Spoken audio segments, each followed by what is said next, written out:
Hello and welcome once again, my friends. Do it all. Everything. Yes, that's what we're going to do. How's everybody been? Wow, I missed you guys. I hope you're all doing great.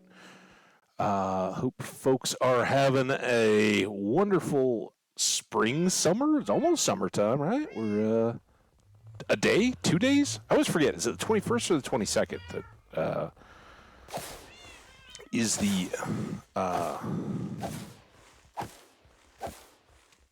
solstice, right? Summer solstice, autumnal and vernal equinoxes.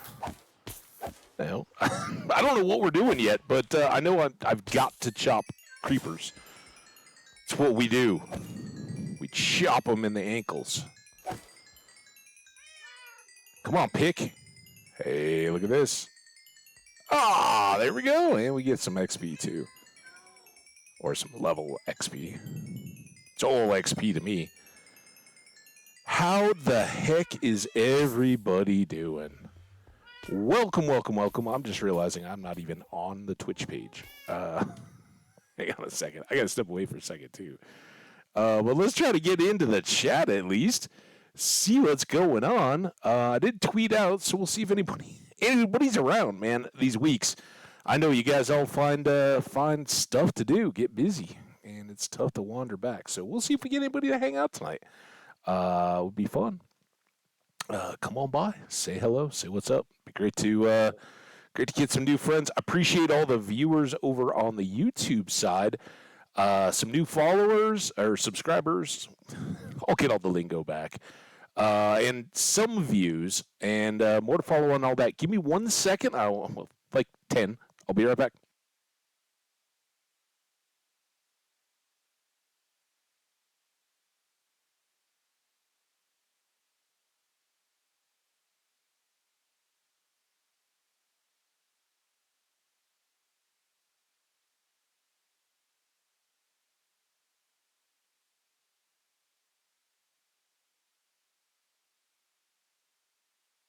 We are going to have to drop in a couple breaks along the way. Right now, it's just after 5 p.m. here, and it is hot. Way hotter outside than it is inside. But it should cool off in the course of the stream. And currently, I haven't been running the AC because it does cool off. I had all the windows and stuff open overnight last night. It was wonderful. So we'll see if we can get all that balanced back out. Now, what we were or weren't doing, no idea. Let's think. We had done the Guardian Temple. What we were done with that, I think we did. We had maybe a shorter stream, and we did the Nether Highway stuff, right? We used glass and the prismarine brick blocks to kind of insulate our area over to this creeper farm and to the drowned area, which is something we do need to work on, but I think we're still short of supplies. So we may kind of have another hang out and have fun. Get back into it, get back up to speed a little bit, right? We need to finish the drowned farm. That's probably our top big activity at the moment. We've talked about how we want to make a pottery shop and an armor outfitter. Yeah, I like that we have all this. It's pretty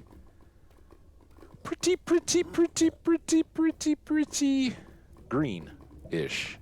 What do you guys say? Is that more greenish or bluish? It's very aqua.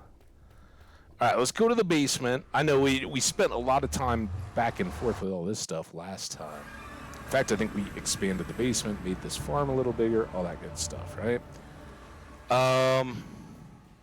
We do need to look for a bunch of diamonds to make our armor. I've been hearing this whole deal about how we need so much more netherite now for armor and stuff, for additional armor. But I haven't seen that yet. At least I haven't seen it affect me yet. So I guess we'll see about that. But we know we're gonna need a bunch more diamonds. What we may do How far down does this go yet? What we may do today, and it... Skash! What's up, buddy? What do you mean just chatting? Oh, yeah, because I tried to do the road stream. All right, thank you. Hang on. Let's go edit the stream info. Skash, always there to keep me honest. Where's that? How do I change? Edit. That's not right. Search for category. Minecraft. Done. All right, there's the stream info schedule. I think I did everything from my phone, but I don't know. Settings, stream, clips,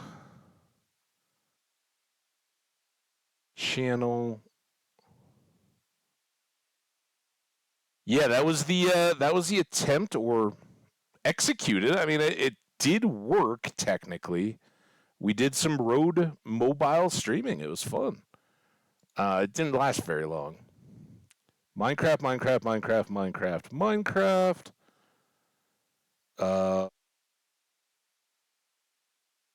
I had set the vacation. Okay, turn off vacation mode. There we go.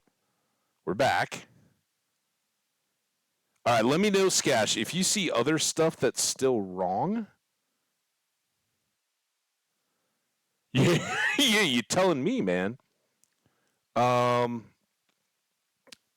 biggest thing for me was okay, thanks, man. Thank you for the reminder. Seriously, that was a week ago. I totally forgot about it. When you're on your phone and trying to set it up, especially in the car, there's a offline online indicator which is for your stream, but it's a little confusing until you've done it. Like, what am I? I'm like trying to hit the offline. Like, no, I want to go online, and that's just it's not a button; it's a status, and it's down in the lower corner to actually go live. That was a little weird. And the worst part for me was that the little dash mount thing that I got from my phone was a total POS. It was awful.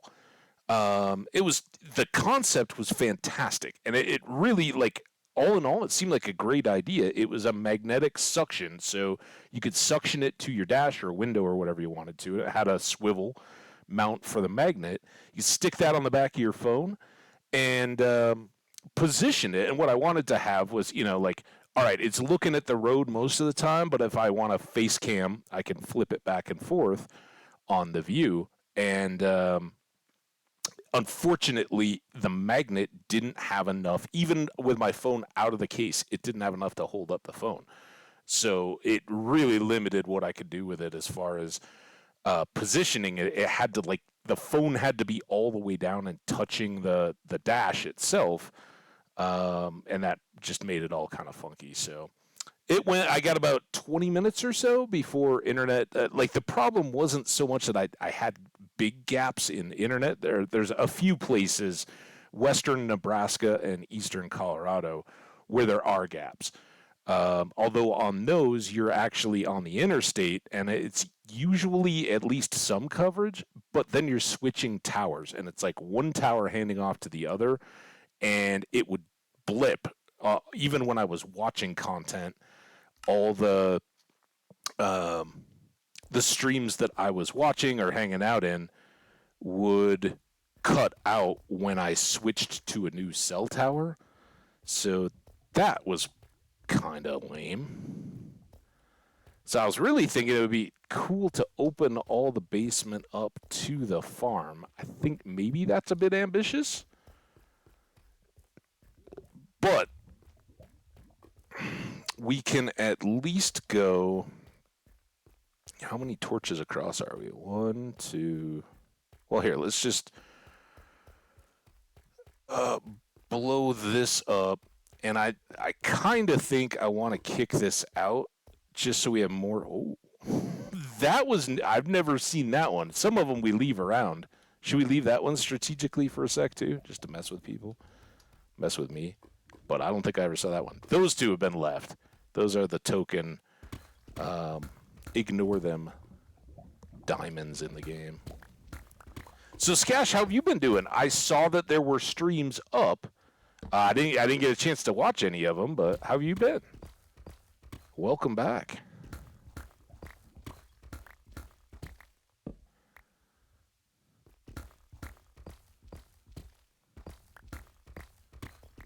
Ooh.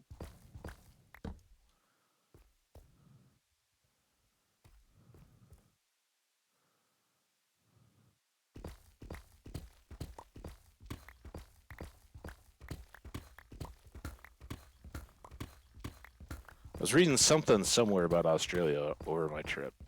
Honestly, it's all escaping me now. So I had a derp. Nothing major while I was out there. It was a great trip. Good to see the family. It was U.S. Father's Day, so it was great to be with my dad on Father's Day. He enjoyed it. I enjoyed it for sure. And pretty good times. But I normally like the old streaming laptop is my mobile computing, right? So I brought that along, packed it all up, and I have, as some folks remember from the whole PC change and everything, I have a number of different wireless keyboard things that I've accumulated over the years, a couple of which have USB wireless dongles, and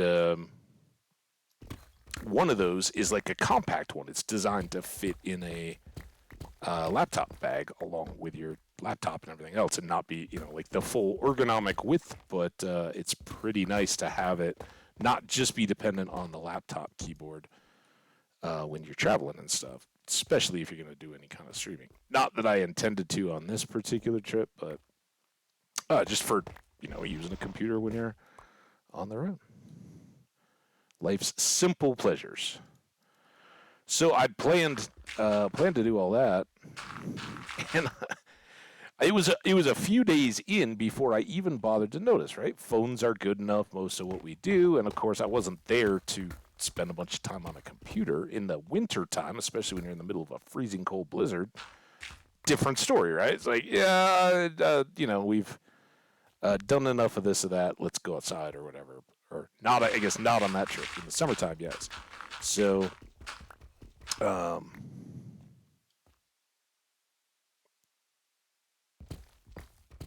didn't notice until a few days in that I'd brought the keyboard and the mouse. Didn't have the USB adapter to make them work. So that was kind of, whatever. So instead of doing anything, like sometimes you wake up or whatever and just not really kicked off for the day, chatting with the family or whatever, but not everybody's kind of doing their own thing, sitting around the kitchen or whatever. And I would pull up Project Gutenberg stuff, which I've long been a fan of.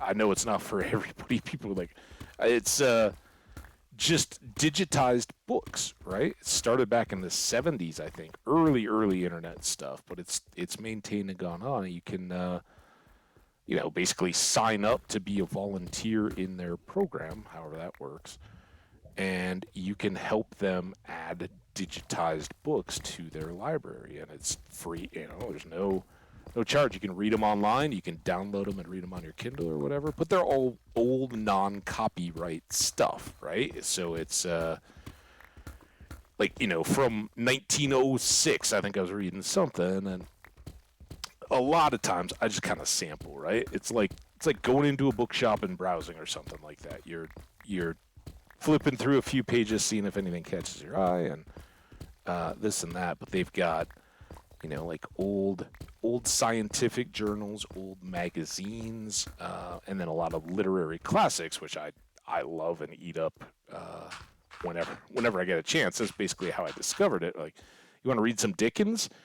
Yeah, go for it. Or Treasure Island, or any of that kind of stuff. The Bronte sisters, they're all out there, right? Those are all works that are in the public domain. So it's why you find the paperback versions and why they get made into movies so often. There's no rights to buy. You just use them. So I've always done that, and you're hanging out for 10 minutes while the coffee brews in the morning or something like that. You're not going to dive into a novel, but sometimes it's fun to just browse through and see. So it's like somebody's history of one of the old British pubs in London, um, still there, and was written in, like, that one was like the 1860s or something like that. Just, hey, this place has been around since Shakespeare's time. So back then it was hundreds of years old, and they're writing about some of the famous people that were in there. Always fun. Hey, Vlex, I'm sorry, I didn't see there you and Skash are the same color. What's going on, Vlex Godzi? How you been? Hope life is treating you good and you're having a good summer. Hopefully getting out there, enjoying it a little bit. It would be, I would have been delighted to do a 4-hour stream. Unfortunately, I think I'm going to probably need like Elon Starlink to pull that off. And I was very aware, like, I didn't do it on the stream at all. I was very aware that, not that I'm like road ragey or anything like that, but I am very obscene when I'm solo driving and people do stupid stuff on the road. Man, it's horrible. It's not habits at all. That would have been tough to explain away to all of you guys, but yeah, I was doing some name calling, making broad assumptions about people's parentage and lineage and mental capabilities.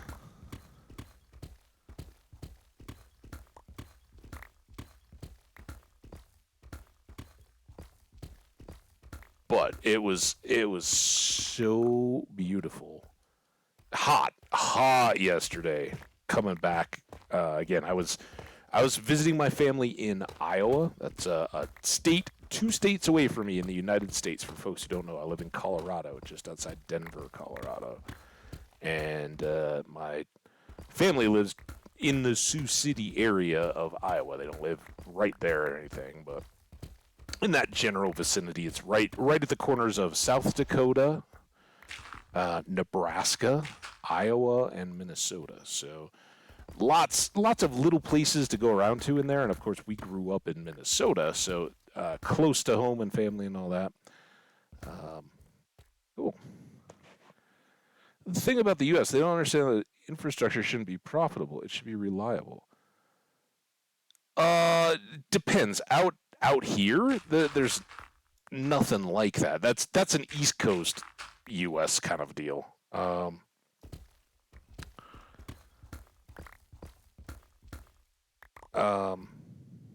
mean, the roads infrastructure is amazing, and yeah, we do pay for it out of taxes and all that, but I don't think they're operating at, the DOT or Department of Transportation is not operating at a profit management deal.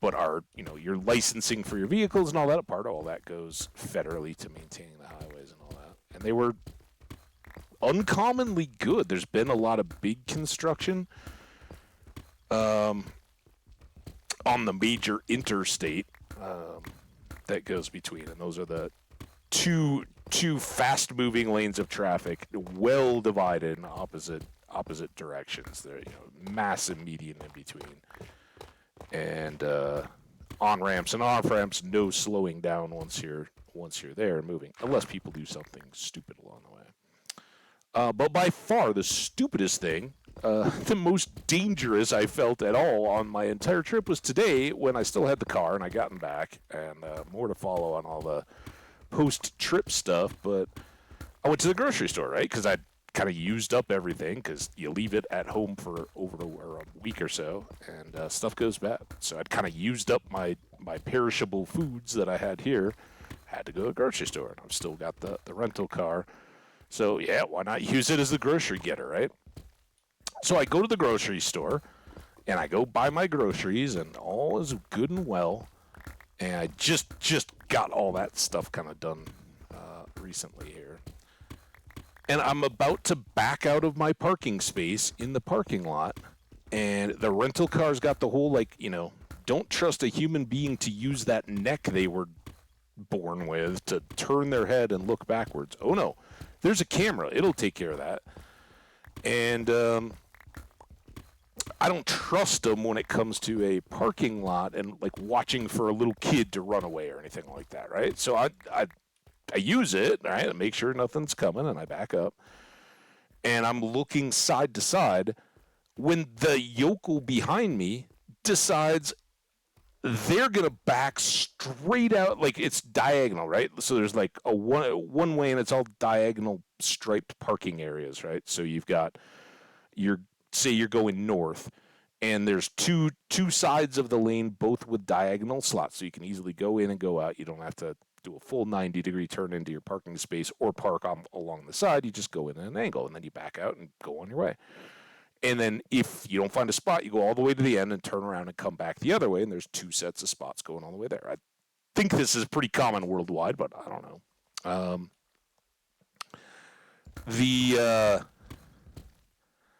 The other guy was opposite me, and he just was like coming right back out, and I wouldn't have even seen him because I'd already given up on the camera, right? I'm looking at out my side windows to make sure there's no people walking by or carts or anything like that.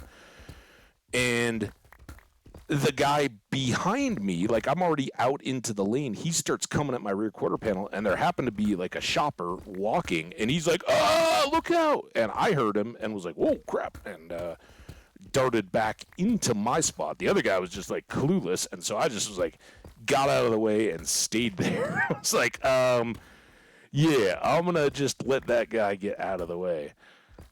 Parking lots, terrifying places to deal with other drivers.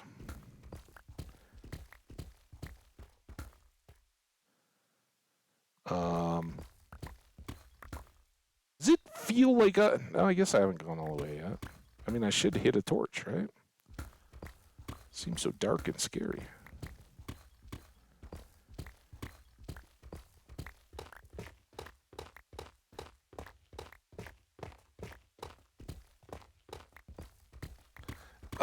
So it was really, really, really fun though. And I I was a little surprised. I was pretty beat yesterday. I got home about a little later than I'd planned. Like I left a little later. A lot of times, if I've got something to do to get back in the evening, I'll be like, yeah, I got to be on the road before like 8 a.m. at the latest leaving.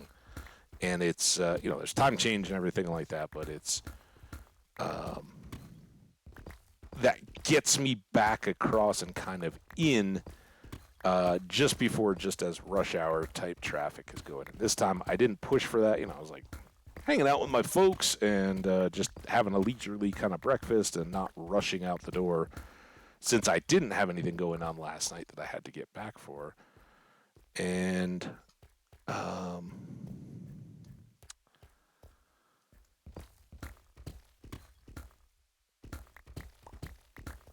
it ended up getting me home a little bit later, so I was like driving west with the sun getting more and more into my face as I was going, although longest time of the year kind of stuff, right? So it was easy and beautiful. Like I said, hot. This doesn't seem good. Oh, it was just short because there's two blocks there. Oh, should we leave them? Gather up whatever we can out of this chunk, have a big old diamond party at the end. What else was good?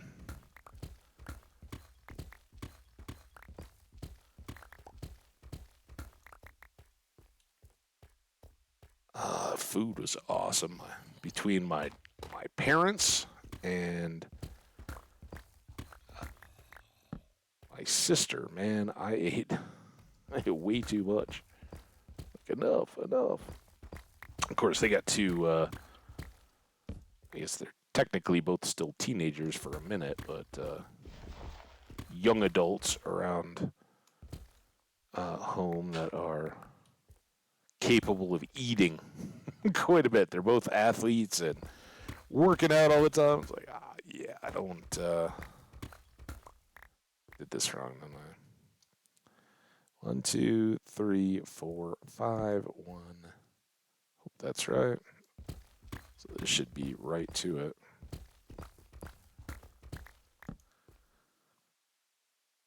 It's good.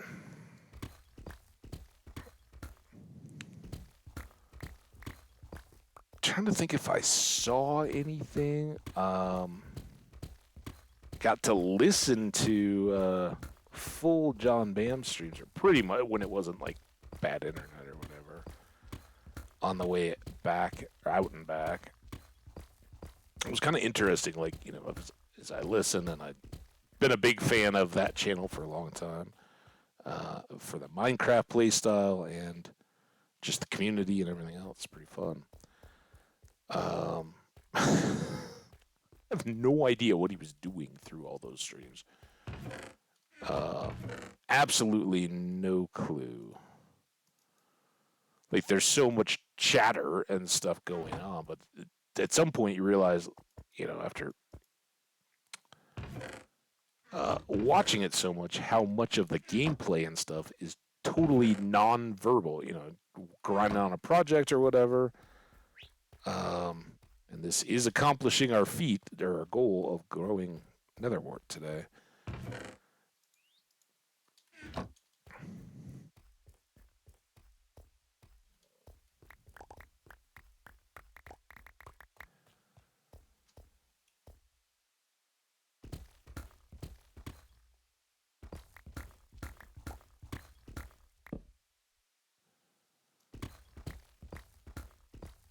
Yeah, so it's basically like a 4-hour conversation going on, and oh yeah, there happens to be some Minecraft stuff along the way. But I think it was on Thursday. There was a totem pop. He was trying to finish getting, and you know, this speaks to the world and all that. He was trying to get the last of the template patterns in Deep Slate stuff or something like that, and was trying to prepare for stuff. Ended up having to go all the way back to a base.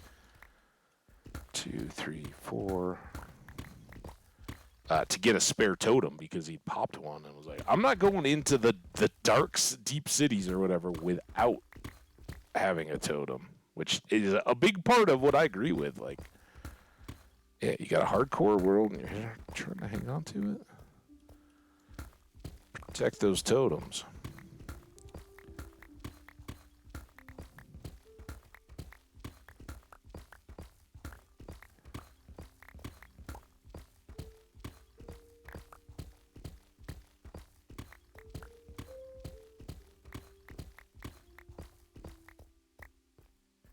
All right, almost done with these passes.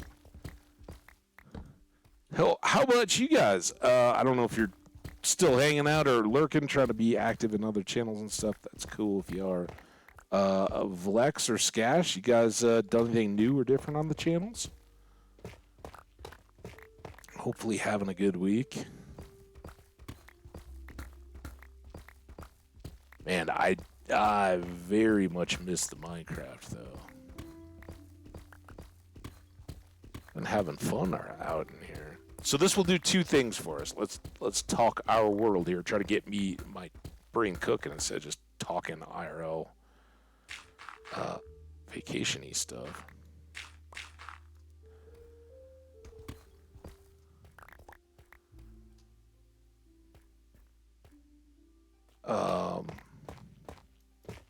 So storage will be an ever-growing issue down here, right? We're gonna need more space to spread out dyed wool and dyes and flowers and stuff like that. Not to mention we've got other block types that are going to be expanding and challenging the amount of storage that we already have here.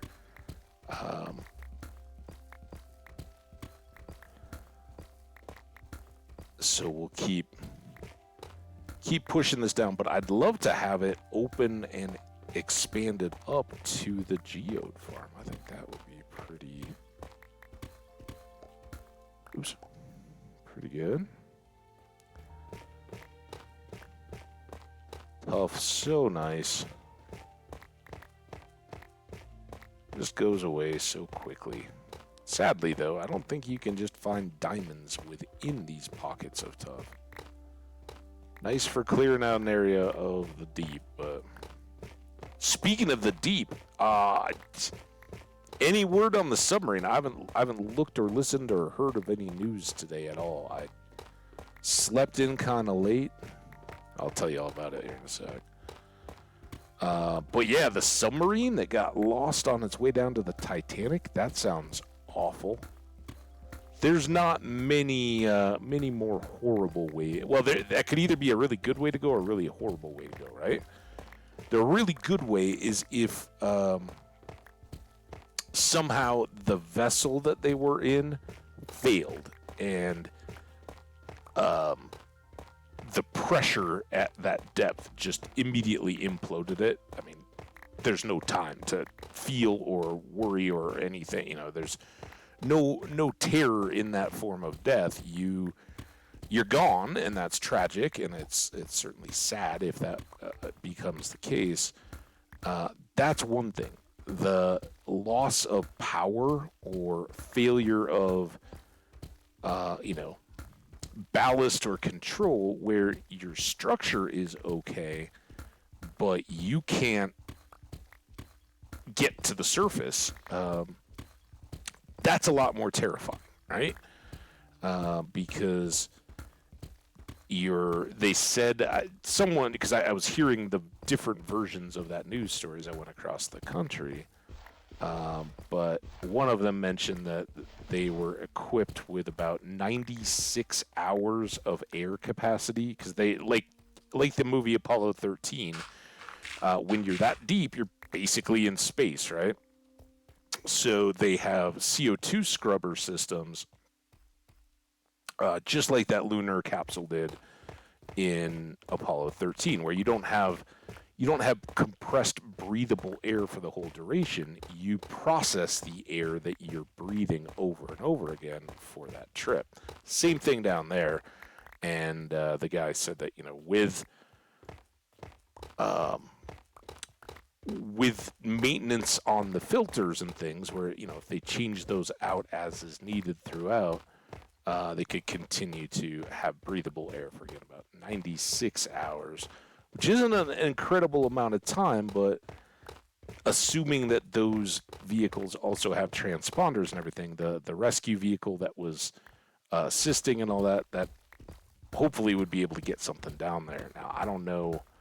That can be the real challenge, is getting them, because that's not the kind of depth where you just hop out in a scuba suit and I'll pop over, knock on their door, and give them some stuff, right?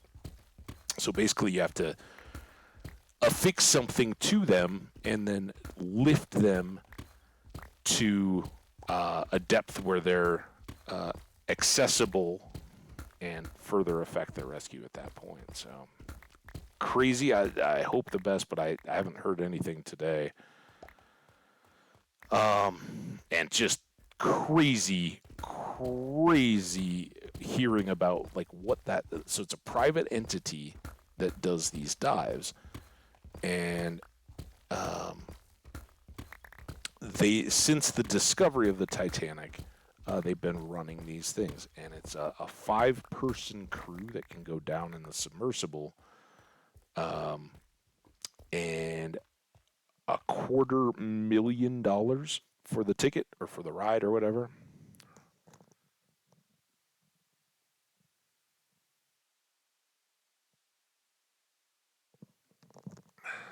That's wild. So yeah, I don't know if they've found one thing or another on that. I guess we can check at some point during the old broadcast here today.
I see you over there, Slimy. You're very cute.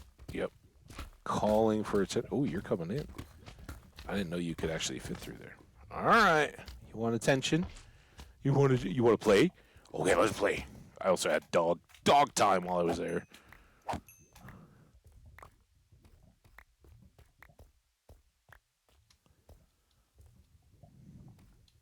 One of my sister and her family have two dogs. They're both getting older. One's a Labradoodle, Golden Doodle. Sorry, and one is a full poodle.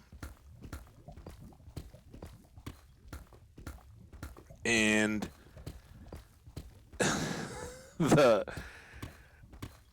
Golden Doodle, they were all excited. They certainly, at least to the extent that they know anyone they haven't seen constantly, they know me. And spent a couple weeks a year with them all their lives. So they were excited to see Grandma and Grandpa, who are there all the time now, but coming over for a dinner or whatever, be with them, and they kind of get settled down once everybody's been there, and we're sitting, and I start petting the one, and his back foot just starts doing the just kind of tappy toe thing when you pet a dog in just the right spot, right, and their leg just starts thumping. My brother-in-law's like, "How are you petting the dog to do that?" Like, dude, man, I don't know what to tell you. I know how to pet your dog. Sometimes you just find the right spot. You gotta read their reactions, know what they are looking for. What, is it a muscle? Is it an itch that just needs a good heavy scratching?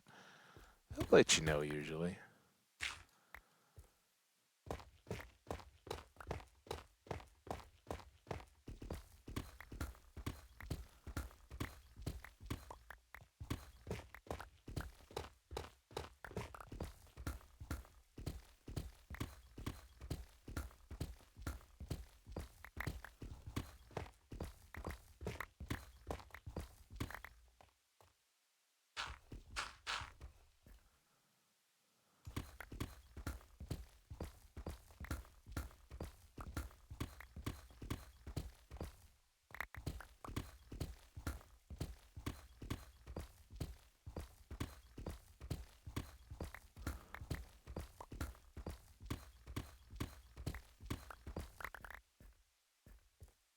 So while we were there, obviously no real computer games for me, which was fun. I didn't expect any, but we played a lot of dominoes, did some jigsaw puzzles out. We didn't really sit outside. It was actually kind of cool until yesterday, especially for my folks. They're well, I don't want to freeze. It's like, it's still in the mid-70s in your house, which is warmer than I would have it. A little bit. It was very, very comfortable though, right? Easily bearable. Sometimes, especially in the winter time, it gets particularly used to get so hot because they'd keep it cranked for their own comfort, and like, no. I don't turn up my heat to try to save on energy costs. So I'm used to having it be comfortable, right? Obviously, my house is heated. In the winter and in the summertime, when it becomes unbearable, it will very much be air conditioned as needed. But I try to be smart about that, right? Energy costs are super expensive, so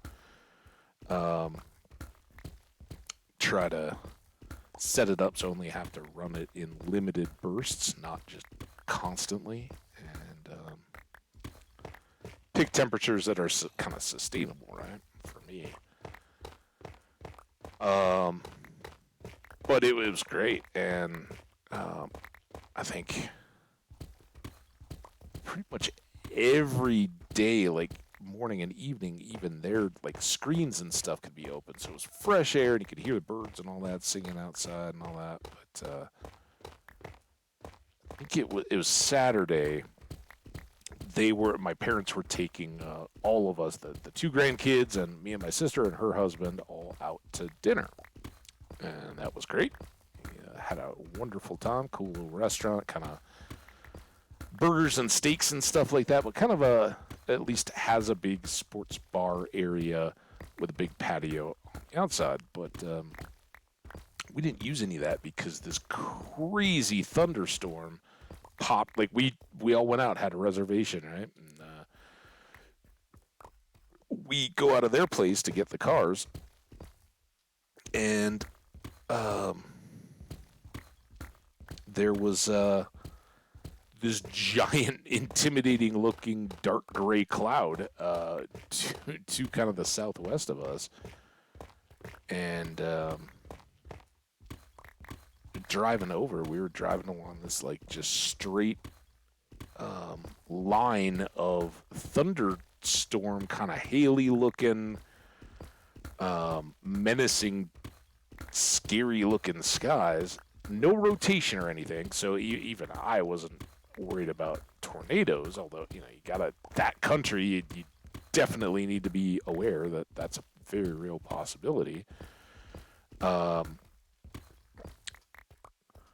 I was terrified that it was going to be a hail producer, because in a rental car, you're on the hook, right? Like that, you get hail, it's that you can either buy the rental car insurance, which is crazy expensive. It's like $40 a day, somewhere around there, to get their insurance to cover any damage, no questions asked to the vehicle, and that's ridiculous. For a week, that would have basically not quite doubled my costs, but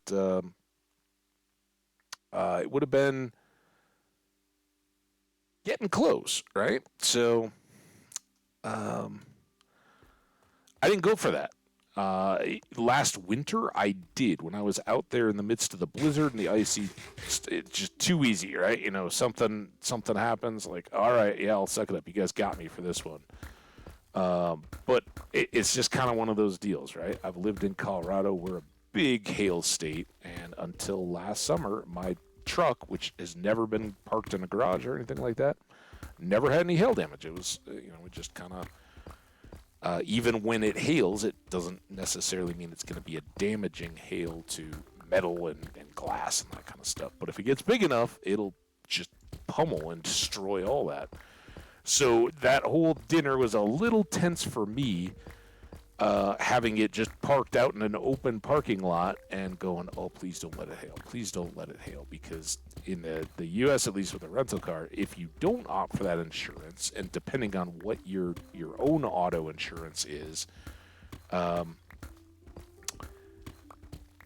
you can be out of pocket on the hook for all that damage yourself, right? I said, no, I don't want your insurance, and my insurance, since I have a really old truck, which is covered for liability and all that, I basically self-insure, right? For that truck, it would be silly to pay a bigger premium, because as soon as an insurance company looked at it, they would go, your truck is from 1998? Yeah, it's totaled. we're not fixing it, right? Like, if there's any damage, either I fix it myself or it's done, right? So I have liability. If I get in an accident, somebody else or myself or whatever gets injured, God forbid, that would be a situation where that's the stuff that's covered, right? And I believe that it has some provisions to cover that same liability follows to the rental cars and all that. You're not going to get, you'll be covered in the event of being sued for, if there's an accident, if it's truly an accident, and it's, at fault, like you don't see the car coming at the stoplight, you pull out in front of them, they have the right of way, and it's an act. You didn't have any malicious intent, you didn't mean to cause damage or harm, but still an accident, still your fault. That's why you have insurance. And That's the stuff that would be set up and covered, but hail, not so much. So I was definitely sweating it far more than if I'd driven out my own car and it was a thunderstorm and a hailstorm and all that. I would have just whatever, because hey, then I'll either deal with the damage or I'll fix it, but at least it's my car.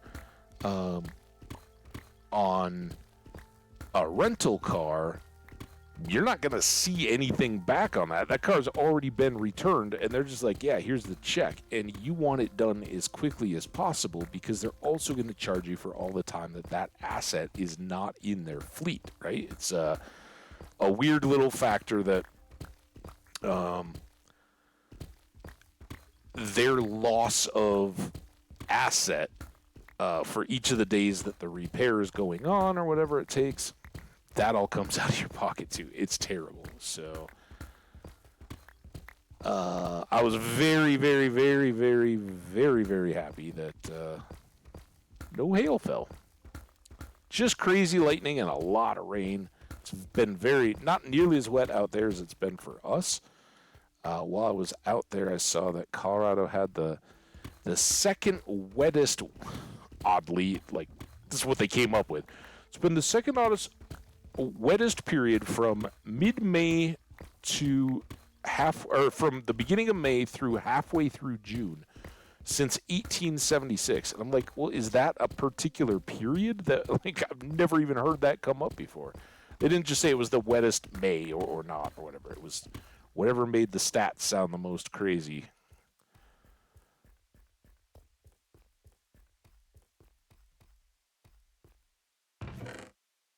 All right. Somewhere there. So I don't think we're going to do anything with the storage today.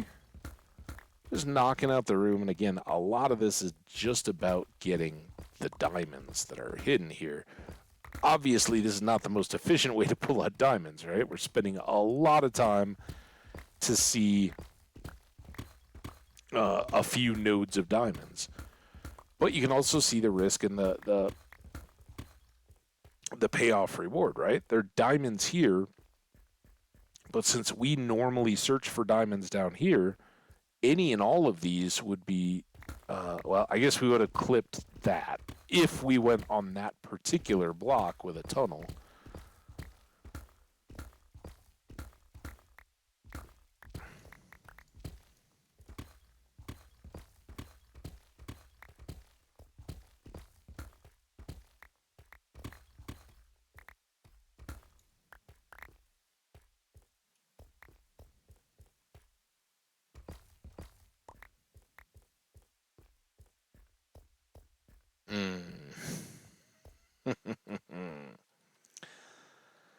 Let's go through this way. We haven't done this yet.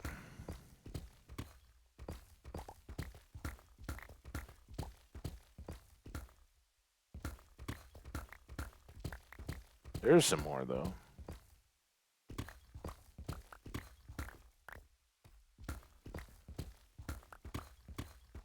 Now we've lost all our tough, though. Just the grind.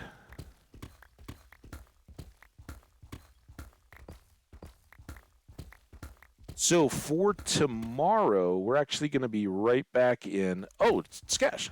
I tried explaining Australian history and I got flagged by YouTube for being racist and inappropriate by community guidelines. Can't help it if my country's history was quite racist with some of the whoa policies. Yeah. Hey,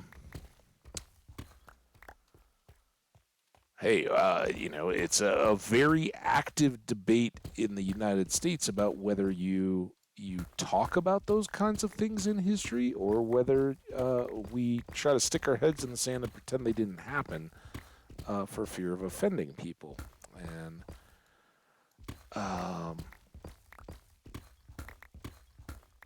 we just yesterday had Juneteenth, which I'm sure was quite a topic among Twitch, and oddly, it was palpable in kind of the Midwest, right? Because Denver, as a metropolitan area with a lot of people coming in from California and um, kind of the cities of the East Coast, the cities of the Midwest, and uh, Texas has a kind of a very coastal. It's a weird dynamic. It's fun and awesome, but it's very much a progressive city. In some people's views, quite to its detriment or to its future detriment, because we all, I think, kind of across the country, we look at California and like, dude, you guys really made a mess of things. You're gonna have to fix that at some point. And sadly, from the Colorado perspective, a lot of those Californians are now moving here and saying, "Oh man, the California taxes are so high and all that." And then they also promote the same political policies and programs and things that basically left their state in a financial hole. Um, so there's always some back and forth, and I'm not saying either side is right. I tried not to take sides very specifically because I think anytime you start saying this one side has the right of it, then you lose perspective on the other side. They become an enemy, and I don't think I think that's the game that a lot of politicians want to play. They want you to think of the other side as the enemy to win votes and make sure that, oh, you'll never vote for that other side because it's absolutes, right? And that kind of stuff makes me, quite frankly, it bums me out. That's why I don't watch a lot of news because I think it's so dominating. I think a lot of our leadership here is so much more concerned with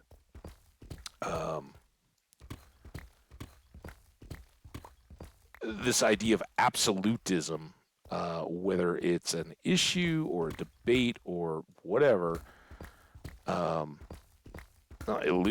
lose sight of what they're supposed to be representing and working towards, other than just the next election. Right? Anyway, the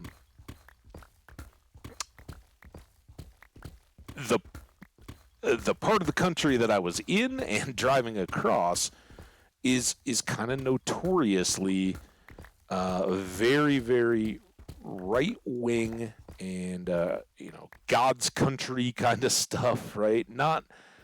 Maybe not necessarily Bible Belt South, but along those lines, right?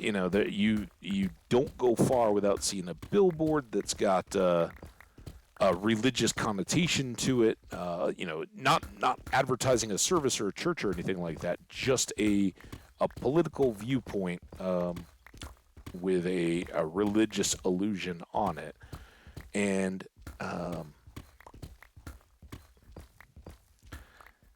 so there's a lot of.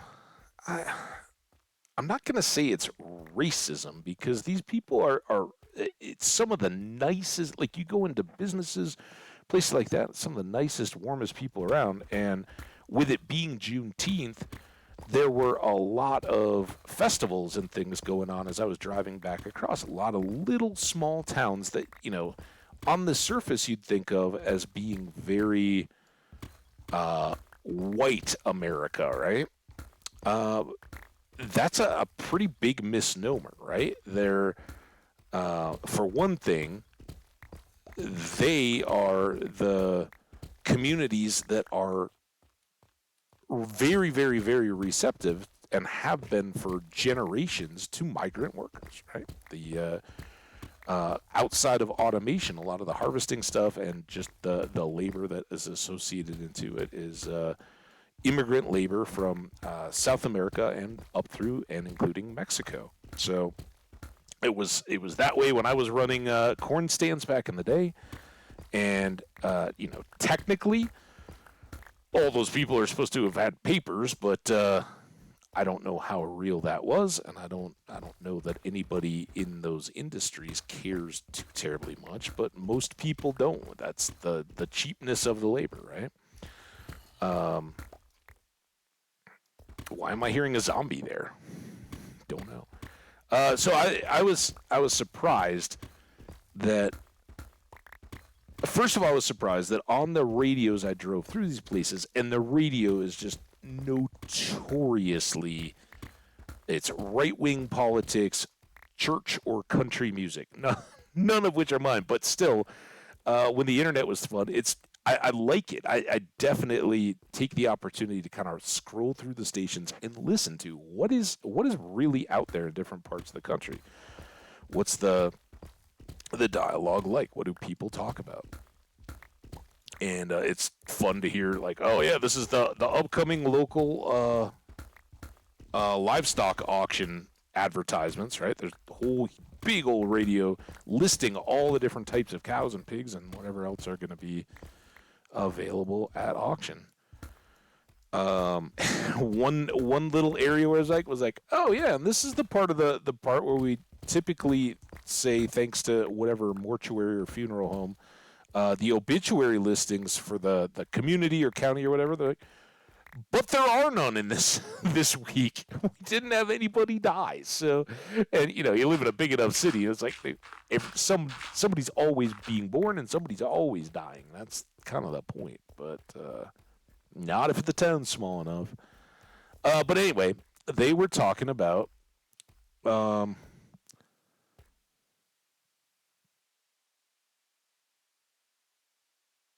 yeah, oh, Skash, with you 100% on your second to last comment, and I'm I don't want any party to be too strong. I think that's always bad, right? And that was kind of the idea of the founding of America was nobody gets to get too far ahead, and if you start pulling ahead, there's going to be systems in place to make sure that doesn't happen, because that unchecked, that's when it more and more stuff gets entrenched and all that. So yeah, I stir up the chaos for me too. I'm with you. But 2 years ago is when the United States, the federal government of the United States proclaimed Juneteenth a federal holiday. And Juneteenth, in addition to being kind of it was taken in the wake of the George Floyd shooting. And even before that, as kind of a civil or civic equality, right? Use the day to highlight racial injustice among communities of color, BIPOC stuff, and bring, I think in its ideal form, bring awareness and bring education and help prevent it. Well, a lot of no group or party is immune from the pressures of the system we live in. That's just as hijacked as political parties and everything else, right? There's people trying to gain influence and votes and money and everything else through whatever social issue it is, right? If you can command a block of voters, well, then you got a stake in the game, right? So none of it is free. Well, while celebrating the Emancipation Proclamation, which is the source of Juneteenth itself, and a rightful cause of celebration, right? That was called our country getting it right, finally correcting a true injustice, and making our part of the world a better place, right? for everyone. So I think it's a very big cause for celebration. And truly, if July 4th is our Independence Day, then Juneteenth should be celebrated with as much frivolity and flair, because it certainly was an Independence Day or defining day for that. But that doesn't mean that July 4th is just a white holiday and Juneteenth is just a BIPOC holiday, right? Like, everybody should be celebrating these things together. But as I'm driving through Nebraska and listening to like the Dakotas radio stations and stuff like that, and again, these are, as far as I know, all held on right-leaning media groups and those kind of influences, and they all called it specifically. It wasn't just Juneteenth. It was As America celebrates the federal Juneteenth holiday today, and markets are closed or whatever, it's like it's just our holiday now. Like you don't call Thanksgiving out as the federal Thanksgiving holiday or Christmas or anything else. Technically, it's true though. It was a federal bank holiday, not a state holiday or anything else. That is the source of it. But it's kind of weird that like it was included as if in a script or the media bit for all those news commentary update things when they were saying them. There's no, because that was as they would have been in their daily spot for the market updates and business news. They would say the federal holiday. It's just interesting, and those are the kind of things though that that prickle my interest, and I think as people we need to be aware of. Like that's not just one little station. That's systems originating across a number of different states, all probably owned and managed by the same media broadcast company, and they're the ones that are producing the scripts for the local news team or whatever to read. And yeah, they have terminology that they will introduce and say, this is how we refer to that. It felt, and nobody was like putting a weird emphasis on it. It was just weird that it was continually referred to as the federal holiday, not just a holiday. Anyway, weird little rant, but something you notice, and unless you're doing these kind of extended sample from different places across and get a bigger picture than we normally do, some of that stuff kind of gets missed along the way, and can over time begin to introduce bias. And certainly in those places, because again, low population, agricultural, rural communities that are highly dependent on agribusiness and things like that, they very often, even more, we all look at the federal government and go, oh my gosh, drain the swamp, right? That was the big deal. It was a big reason why the Trump presidency happened. He caught into that across party lines feeling of, we don't like Washington politics. These people all seem to be inept. They're all too caught up in their own deal and not at all concerned about the issues. And I think it's a big reason why Biden won in the last election.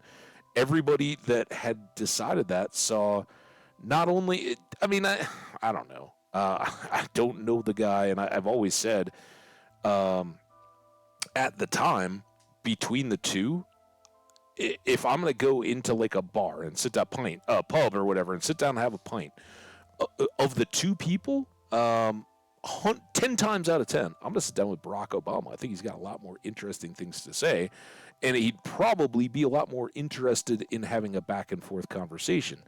The vibe that I get from Donald Trump is that he's just so into himself.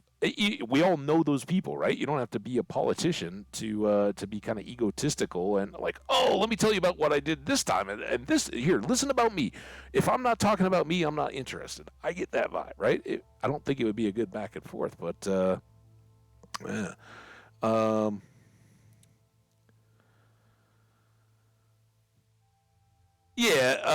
And Skash, in your last comment, that's kind of our fiasco and circus of a debt ceiling. Every 2 years, we have these debates on the debt ceiling. Will the debt ceiling be allowed to grow? And that's become this news circus because, and I've talked about all this before, and it's my frustration with what fiscally I would always associate myself with the right. I don't like big government. I don't like a lot of spending.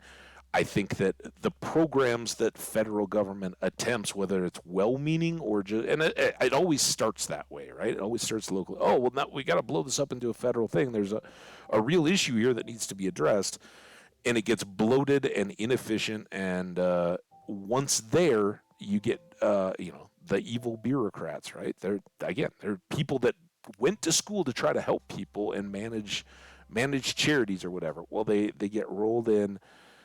Federal bureaucratic arbitrary rulings and stuff affect them from all these different places, and everybody's got their fingers in the pie, and it very quickly does a lot less to help or drive the mission it previously did than to support itself and its own bureaucracy and infight with all the other people that are screaming for that money in the budget. Like, oh, we're more important. No, we're more important. And it's a disaster. So personally, that I would always, not the crazy stuff that goes along with libertarianism, but the idea that we immediately look to any kind of a governmental organization to solve our problems instead of going out in your community and being like, hey, here's a problem. Can we, there's an underserved community within our community, whether it's a racial or a religious or a, whatever ethnic group. They're not getting plugged into the educational system. They're not getting access to housing or whatever. You make a local community group and you step in and try to make the world a better place for everybody. That's my beliefs, at least. And I know it's easy to get pulled into these teams. That's why I don't like politics as is, because people get pulled into a team. And while right left has nothing to do with race or politics or religion or anything else, although the right definitely seems to think that it does, right up until they need votes. um, it just is one more wedge, right? And I don't like wedges. I like people to come together, and I firmly believe that if you spend time in different communities outside your own, you will quickly come to realize that whatever yours is, doesn't have any supremacy over any other. There's good people and bad people within it, and there's lazy people and industrious people, people that will let nothing stop them from succeeding, and people that will look for every turn to get their hand out and get help from other. Like, oh, I could work really hard, but there's this program that I can probably get into. There's my food or there's my energy or whatever covered, right? There's that kind of a mentality, and that's just human nature, right? And the less we say that those are attributes of any one group and say that they are just human characteristics, the better off we are. So anyway, I don't really even remember how we got into that, except for maybe the transportation stuff.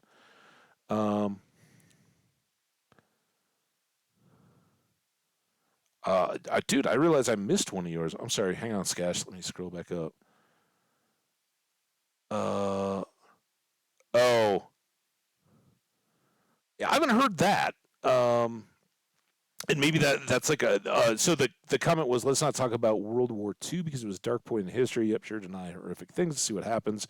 40 years later, protesting is now punishable. $250,000 fine and 5 years in imprisonment. Obviously, that must be an Australian thing. That I remember that there was a lot of outcry in Australia, particularly because there was crackdown on COVID first, and then there was a lot of crackdown on the protesters who were like, why are we doing this? Let my voice be heard. And I can't speak for any of that. In the United States, even though a lot of our things, our supposed freedoms, get pushed aside and conveniently buried in the sense of, oh, well, we have to be a quote unquote nanny state. That gets thrown around a lot. We have to look out for and save you from yourself. You're not to be trusted with your own experience and opinions and education and all that to make decisions. We need to make one decision that applies to all circumstances at all times. And it's not very nuanced and it's not very human, but it really works well polling in election time, right? But we haven't had much about World War II so much. We get a lot more on the because the U.S. had an internal expansionist policy for the first half of its history, including some external, but obviously, you had England, France, Spain, Portugal, the Dutch, and a little German in Africa, right? All having already been that kind of age of empires and growing out and dividing up the rest of the world, saying, "Oh yeah, it's all Western Europe's to claim." Um, the United States and the Monroe Doctrine basically said, "No, we're kind of on par with you guys, and you're not taking our stuff from us, and you don't get to just claim new stuff over on our side. We'll help all these countries that have gotten independence maintain it."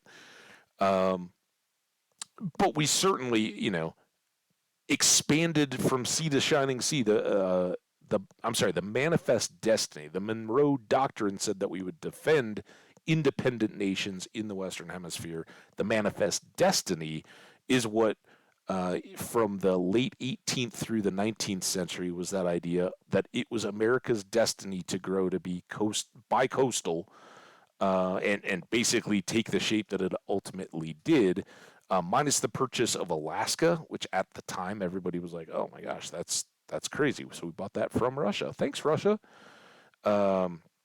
Hawaii was, along with some of our territories in the Pacific, was one of our more ambitious. Just, all right, we're here, and there wasn't even a war, and much less than there was fighting the Spanish to liberate Puerto Rico and some of that. With Hawaii, we just kind of arrived in force. It was like, "Oh yeah, you guys have a kingdom here. It's great and all that." And now we've got a naval base, the home of all of our fleet. And hey, wouldn't you guys like to just be a state that settle everything? But a lot of that, it's now, because that doesn't align with our modern views very well. We want to just kind of pretend like none of that, like, "Oh, this was just, it emerged fully formed. No problem. Everybody always got along." And I think, like Skash is alluding to, the overused and and off not fully nuanced or understood. Those who are unaware of history are doomed to repeat it. It is problematic, and there will always, unchecked, power will always fill a vacuum, right? You can't just exist in a state of proclaiming unicorns and lollipops and free lunch for everybody, right? And that's the one I always throw at, because even in my own youthful student council at school stuff, I don't know if that's common in other parts of the world, but we had student government, right? I never got into it, right? I've never wanted to be very political, even as a kid. But there would be a class president and vice president and treasurers and all that kind of stuff, and every year they'd have little, like, running for the positions, and that was it worked even back then. And how much of it is like a lesson that teachers help to instill or not, I'm not sure. But the idea is that the student government kids can say, "Oh yeah, whatever the favorite item is, pizza at lunch in the cafeteria," they're going to tell everybody, "If you elect me, I'll make sure that we have pizza for lunch every day in the cafeteria because it's the best one," or ice cream, whatever. In effect, they have no ability to deliver on that. It's a totally false and unattainable comment, but they're going to tell the people what they want to hear instead of what the truth or the reality is. Just for the warm fuzzy, hey, now you'll like me, and it then becomes a popularity contest, right? Some of that, as a person who studied history, is very, very troubling to me, because I do think that there are a lot of lessons to be learned from where we came from, and I think it's entirely naive and a discredit not only to students for the people that say, oh, well, we can't mention the fact that the United States had a period in its history when human slavery was allowed and a major part of uh, a social, economic, and political structure. It was always disputed from the very beginning and negotiations of the Constitution. Um, you know, back then, the founders, who are often now vilified as, well, some of them did own slaves, and even ones who did and either tried to treat them very humanely or free them upon their own death, which is kind of, I don't know. I mean, I guess if you find yourself in that system, it's a good way to justify it. Like, oh, hey, I'm going to go, assuming they're in that kind of Western Christian background anyway, I'm going to go meet God as soon as I die. And while I'm standing at the pearly great gates, I don't want to have this slavery thing come up. So I'm just going to make sure that when I die, they're all immediately freed. Therefore, I can go talk to God and be like, yeah, well, I freed them. So no harm, no foul, right? Yeah, I mean, it's problematic, right? It's you can't look back, but you can look back and understand that these people were all human, and maybe save a little dignity when looking back down the road at these current times and realizing that we didn't have everything right. I don't know what we have really wrong or what we have really right, what we haven't gone far enough on or what we have. But I know that some of the things that we think in the moment are absolute and musts will have changed in 50, 100, 150 years, and people will be looking back and going, how dare they? Again, but we don't know what those may be. But as science expands, right, as social philosophy grows, as we find out that things that were once, as much as it's annoying, processing. Oh, I agree, and again, with China and Taiwan and some of that, it becomes interesting and problematic, but it's why to the rest of the world, our stuff looks so inept and messy and chaotic, is because the wacko who nobody agrees with still gets the right to go out there and scream their heads off. I heard this one shocked me. Most of anything I've heard publicly anywhere, and I don't know. I listened to about 30 seconds on the radio before I rolled on. So I'm driving along, and again, everything is pretty right wing and pretty religiously based, right? And while I definitely have a religious background and kind of a degree of faith, I definitely have some belief, but it's certainly not very orthodox or any denominational fitting. I'm very probably far too skeptical at the intentions of a lot of organizations that come in. And I know I'm subject when I have my own beliefs. I'm subject to what I read and what I learned. That's anything spiritual. Why it's so easy to start wars over and use to control people. You're driven, and your truth is evolved and very personal based on your own experiences. And when you grew up in a town where everybody went to the same church, you guys are all going to have a very similar shared experience, and it's very easy to project that us-them thing. I don't like it when I see others using that, but this was all I caught was somebody saying, talking about attending marriages, and to full disclosure, I have no idea what their ultimate issue or beef was. But this was a woman, and she's like, "Oh, well, yeah. Um, if you're invited to go to one of those weddings, you should go, but you should go in protest. You should like wear sackcloth and ashes to let everyone know that you're God's representative there, to shed light on the fact that this is sin, not..." And obviously, I think the Twitch community, it knows my initial reaction is, okay, well, this is something about same-sex marriages, or who even knows. As far as I can tell, it wasn't even that. I believe this was just a premarital sex thing. Like, remember when that was an issue? Anybody? I don't know if anybody old enough here is around to remember when it was very shunned and looked upon that anyone would ever dare to have sex before they had been married.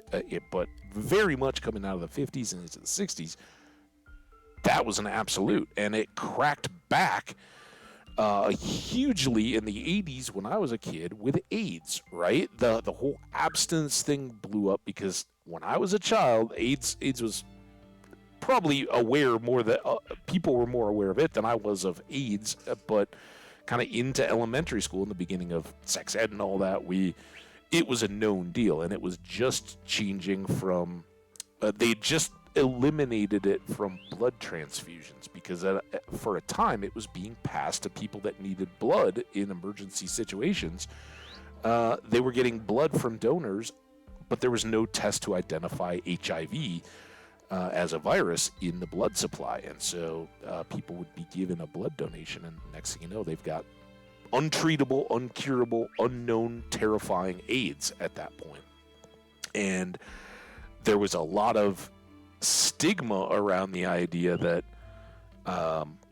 AIDS was a gay disease based on transmission vehicles and how that could be passed. But they did not hold back on terrifying us as kids in schools about having that condoms, it was basically condoms are guaranteed to break. If you have sex more than once, you're going to have a broken condom. And, again, a healthy dose of pregnancy in here as well.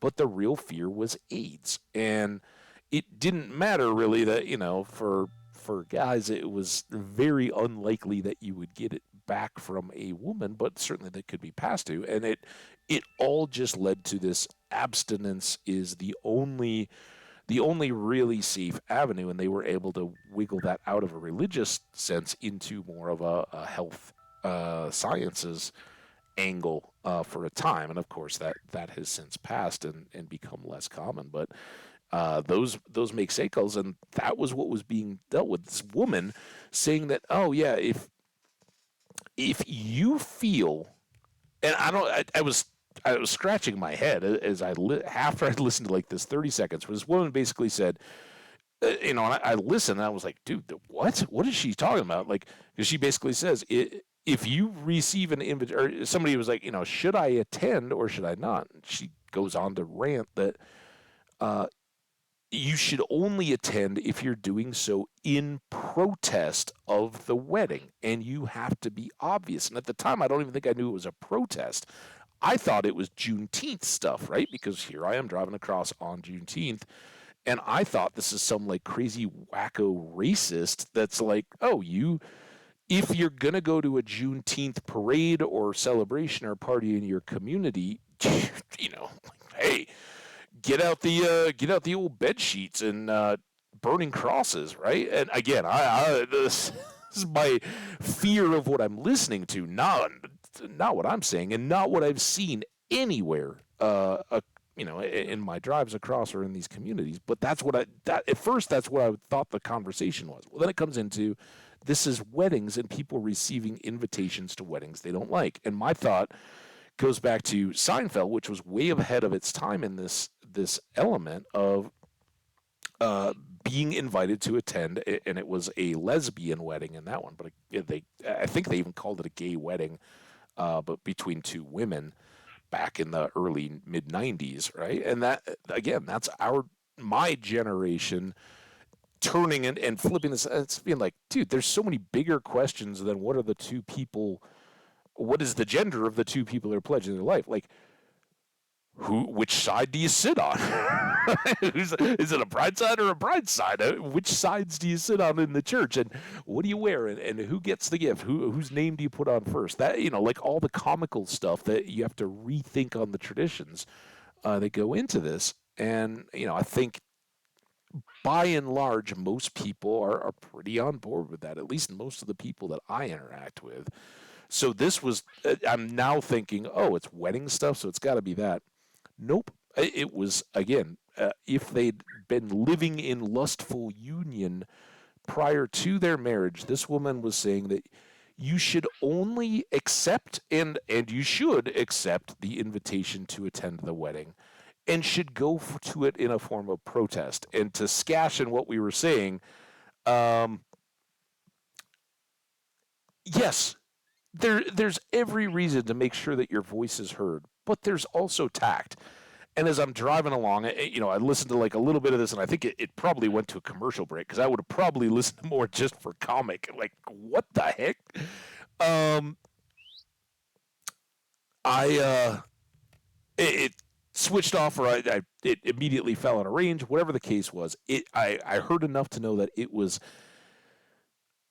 a Catholic-based um, radio programming, not like an evangelical Protestant Christian, which is what a lot of the kind of Christian coalition stuff that you see in um, politics is.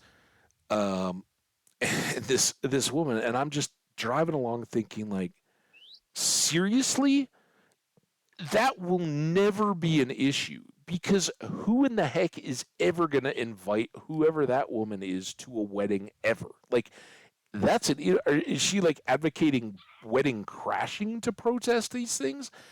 Like, there's a little bit of tact. I'm fully invested in um,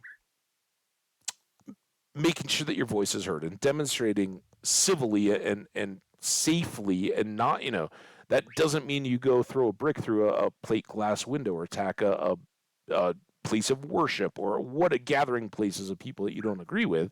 No, yeah, but you can certainly carry a sign and picket or make yourself visible or gather friends together and go have a rally and that kind of stuff. But again, you make it heard, and I would always like, dude, really? You felt that you needed to intrude yourself on the happiest day of a couple's life to wreck to just because you felt that your viewpoint was more privileged than theirs, and so you're gonna take it upon yourself to not only be a nuisance and probably be laughed at and whatever degree of relationship you had to get invited to a wedding like that, you're going to throw all that in the gutter because your faith slash opinion slash convictions, whatever the case may be, are so important to you, selfish, that you put that above and beyond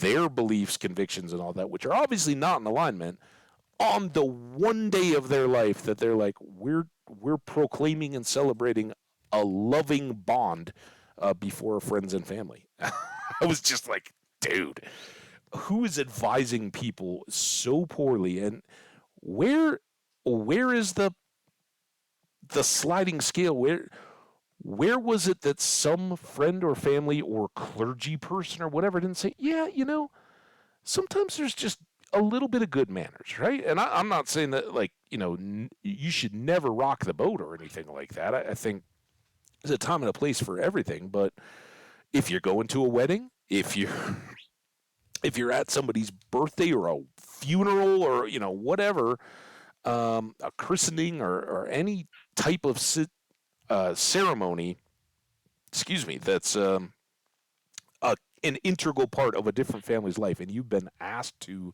honor them by attending and witnessing it. Yeah, chill, chill. There will be moments, right? Pick your moments. Anyway, um, good conversation, Skash. Again, can you guys tell that I'm just kind of filling in the gaps here? But this is why. Is this fully good? I see the slime. I'm tempted to go get him, but I think this is the bigger priority. We want to get these replanted and going again.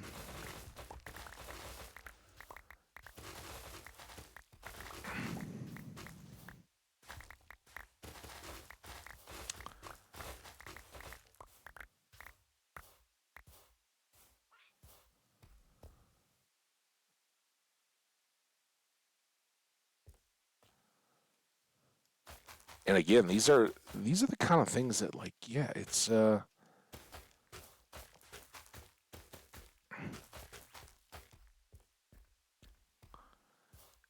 variety, it's the different ways that people approach their view of life and kind of adopt as a community the outlook that works pretty well for them until it doesn't, and then change is enacted, right? And in all these places, changes come along. A lot of the Footloose movie was rebooted not too long ago. I never saw the new version. I'm a Kevin Bacon era Footloose movie, and I was the little brother of a big sister who was madly into it. Right? I liked the dueling tractor game of chicken.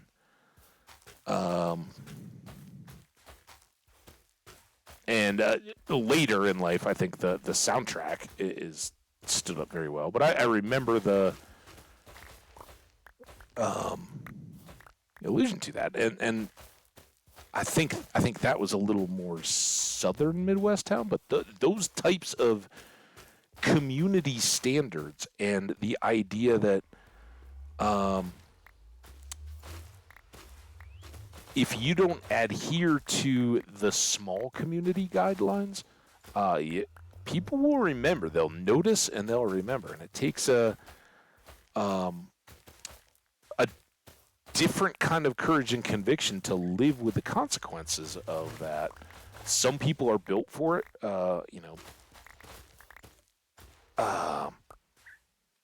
and some people, I think, find that they get pushed back from their own statements far more than they ever anticipated when they find how deeply entrenched some of those beliefs and things can be. All right, how we doing on bricks? Maybe we're if we do this and then empty, I think we can make a fair number of these. Oh, Fantastic Four. I kind of liked I don't know, was it like late 2000s Fantastic Four? That was the only one that ever really hit the wheelhouse for me. I remember that, like, comic booky type stuff, and I remember that they would overlap with, like, the Super Friends, I think, or the League of Justice or something. I don't remember. It was.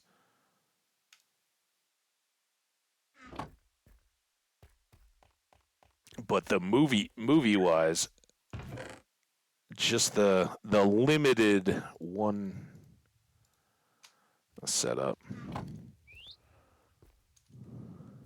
and that was kind of in that early corny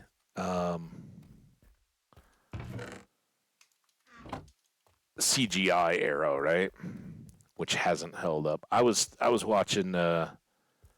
I came home after the drive, just totally, like jelly, right? Picked up a sandwich on the way in, and it was like, dude, once I stopped this car, I didn't even unload like my suitcase until today. I was like, I got my clothes, I hadn't brought my regular toothbrush and all that. So I was like, I got clothes and all that. I'll just get them tomorrow. I'm done. Once I got out of that car, it was over. So I chilled out with some Indiana Jones, which Disney Plus is using because 4 or 5 or whatever. And honestly, I don't know. I got buddies that are like, oh, yeah, I definitely want to go see that in the theater. I'm like, really? Because you remember the last one was terrible, right? Everybody agrees Crystal Skull, no good.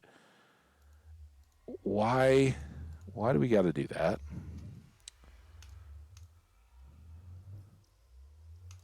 Oh my gosh. This is agony. We can still do 2 more. Well, 1 more full stack. And then these were over here. Sorry, we got to focus up on the game here.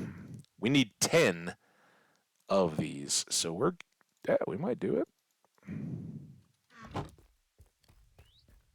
I don't know if I'm ready to build today, though.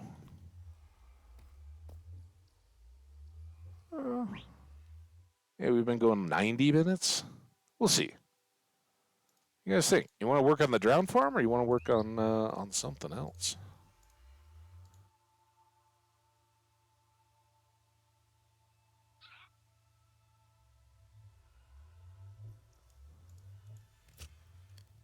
I hear you, Slimy. Are you gonna come and try to bite my head off?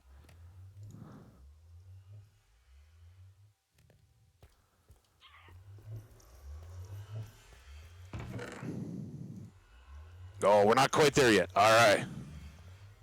A reprieve. All right, where'd the slime go? I just heard it sploosh. There you are.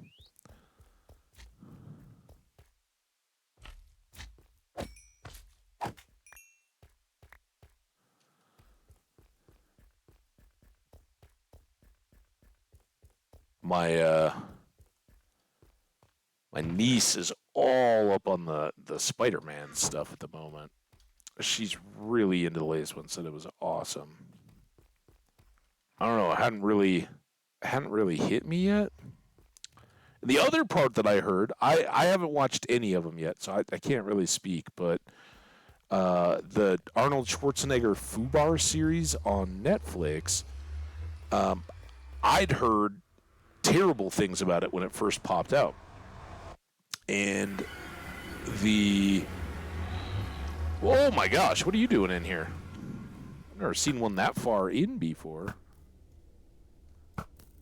Oops. It's all right. We'll pick up this pork. I was on the way to put that in the food chest. But as I was driving home, I heard that Fubar had been picked up for a second season, and the commentator even alluded to the series got terrible reviews when it first came out, but it's since grown in popularity enough to the point where they're launching a reboot or commissioning a second season or whatever. So I'm interested. I don't know when I'm at. It's a good time to see other stuff because there's not any sports conflicting with it really.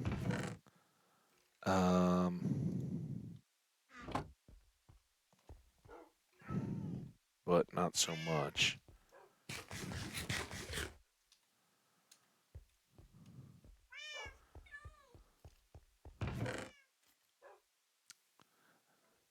Skash, if you're still here, do you have any cricket visibility or interest or anything like that? I can't even remember if you're a sports guy at all or not.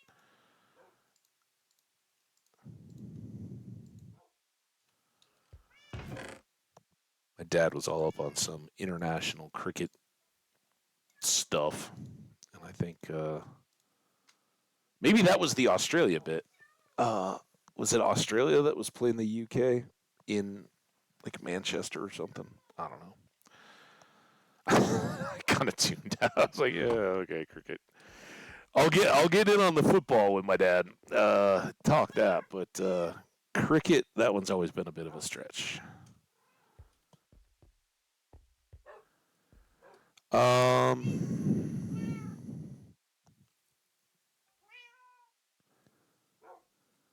I guess we could load up some of this stuff and ferry it over and kind of begin to see. Let's take our stairs, right? We did all the lighting on the water cavern.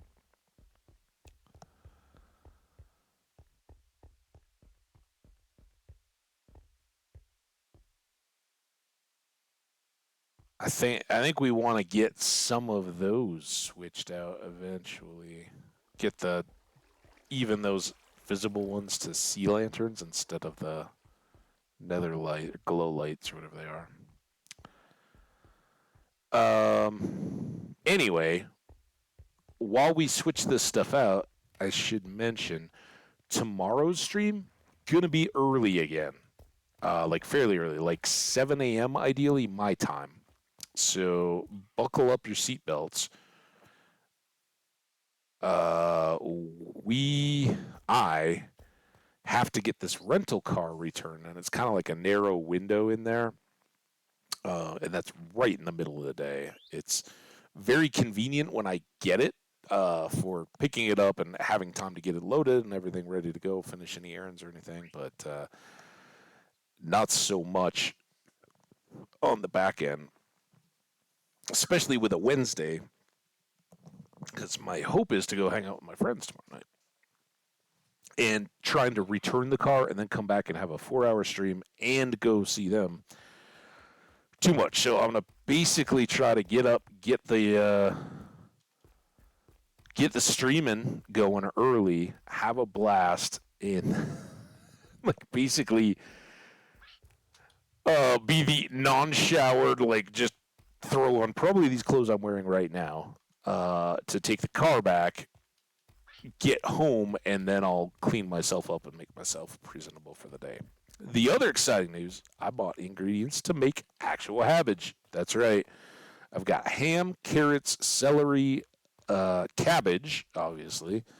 And I don't know if I'm going to put lentils in it. I think I'm going to do a cheesy chicken rice slow cook thing shortly. I got ingredients for that too. Basically, just have some stuff portioned up and stored. But cook the cabbage, the one with all the cabbage and celery and carrots and all that. It goes the raw ingredients go bad more quickly. I have to cook the chicken or freeze it. But I think I can make the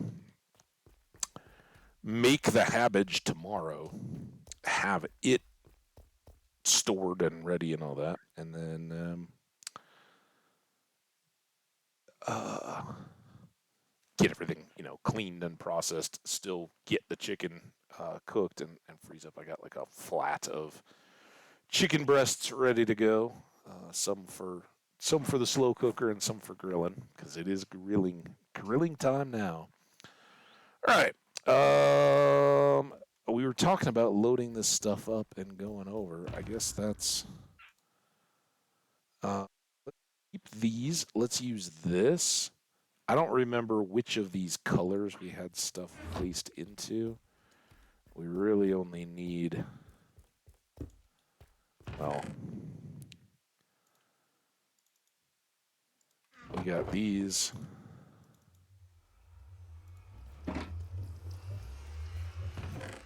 And where'd they go? Yeah, these. And then we might need more concrete.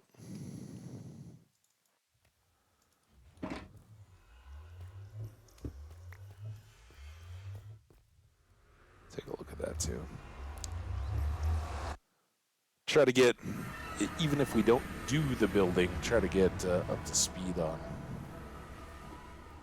what we need. That might be a good early morning tomorrow.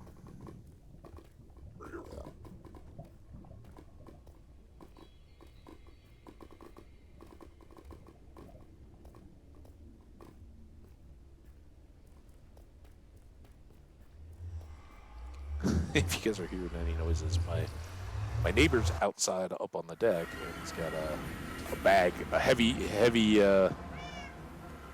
and speed bag combo, like it's like a mount kind of thing, but it's like freestanding, right? Like, you know, like a portable basketball hoop that you would like, you know, wheel out to the end of a drive or whatever to shoot at. He's got that outside. And oddly, it is, I'm sure you guys can't hear it. It's not that loud. But the car alarm that was randomly going off outside my place, it did it once early this morning and then, or late last night. Was it late last? I can't remember. I think it was late last night because I think I walked outside the first time. And then for like this whole section this afternoon, because I'd actually thought about streaming first and then going to the grocery store this evening. It had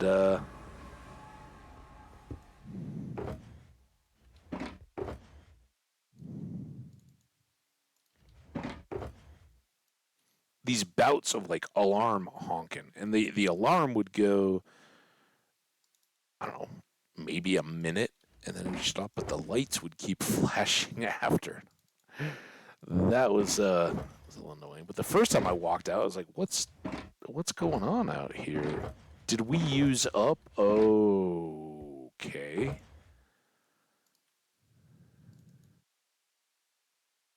That's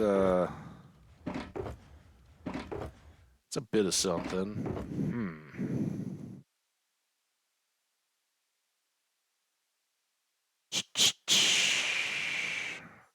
Let's break and think about it. Be back.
Okay, got all that. I hope I was muted through all that. There was a lot of nose blowing going on. I was like contemplating muting to blow my nose. I was like, I gotta kind of pee anyway. I'll just take care of everything. We'll assume that was all good. I don't really need that. We don't really need this anymore. Let's take those back. I'd kind of like to, now that I'm here, I'd kind of like to take a look.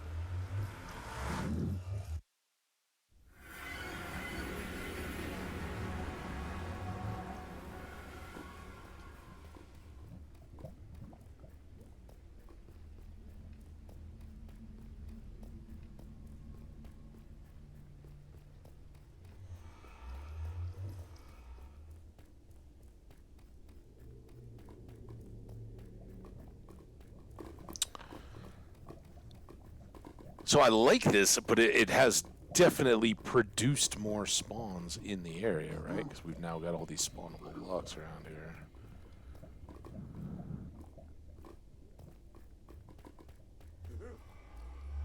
All right, basement.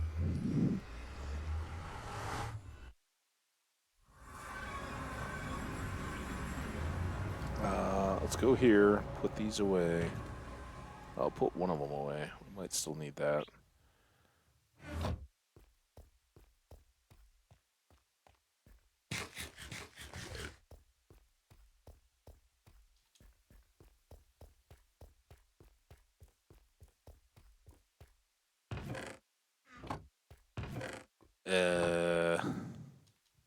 I do have the dye.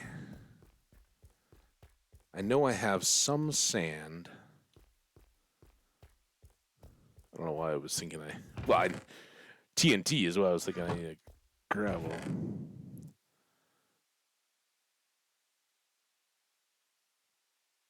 Um,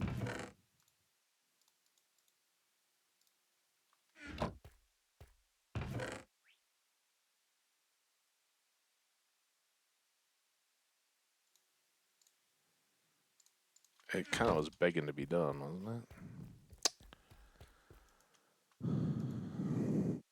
Now, do I have to dye it as I make it? I think so. It's gonna make this tougher. Just put these out for a little wiggle room.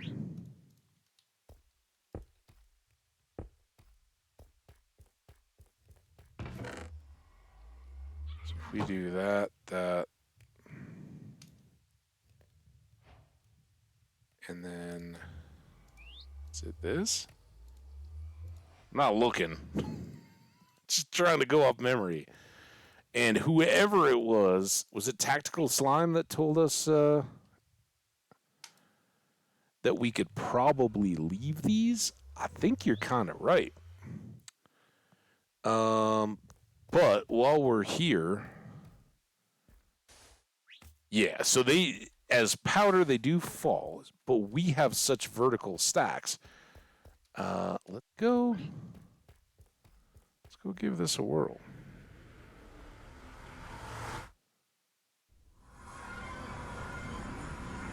Where we go?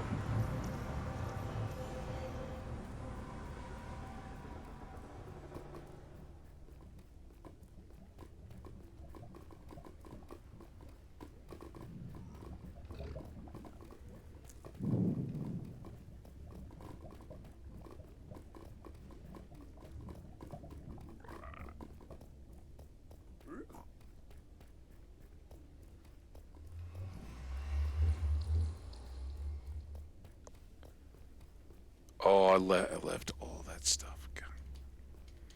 My bad. A little out of practice, a little rusty. Again, how do we play this game, Minecraft? So we gotta drop off all this extra sand and gravel and pick up those boxes. The reason I thought of it was as I was like, oh, we should probably put on the wings before we really begin to work on all this. Is true.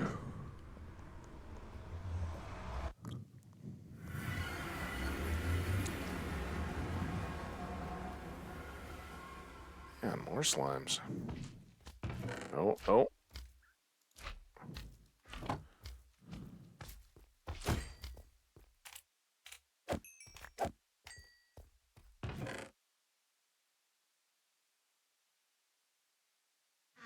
Okay.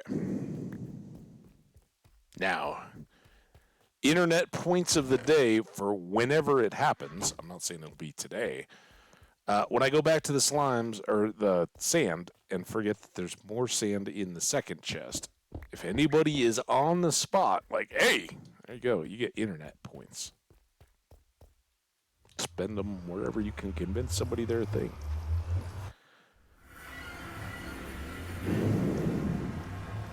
All right, now we're good. Man, after getting up, I got the yawnsies.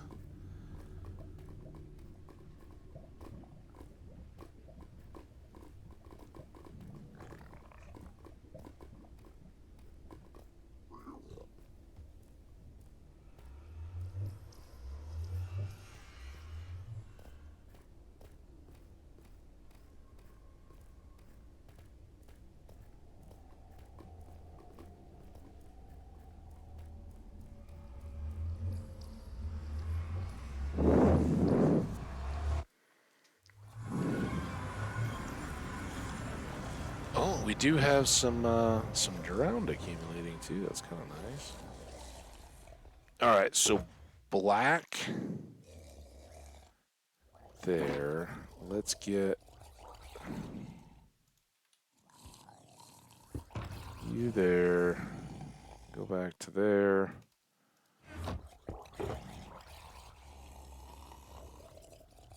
We do want to have the wings on. But I don't know that we need extra tools or supplies. Unless it is scaffolding. Oh, which I think we grabbed everything back.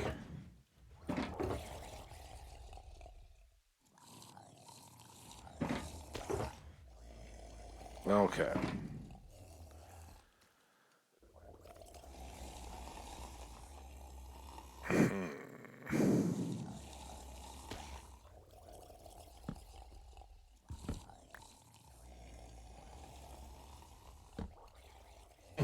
Sleeping on the edge.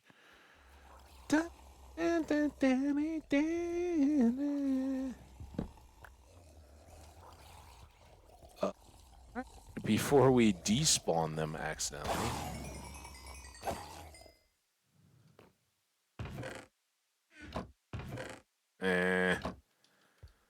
No tridents.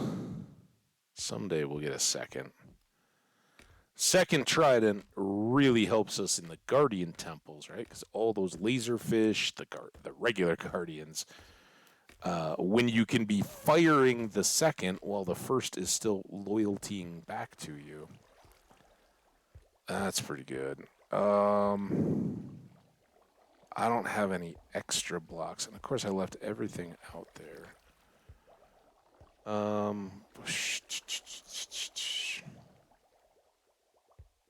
I guess we did build.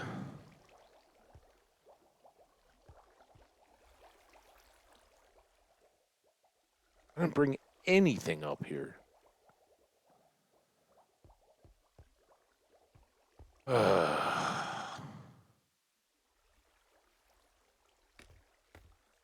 So we're going to put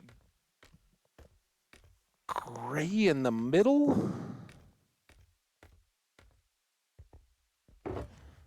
I know we need...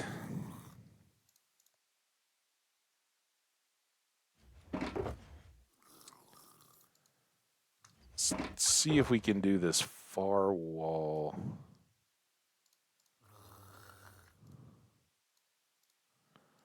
Extra that, and extra of that.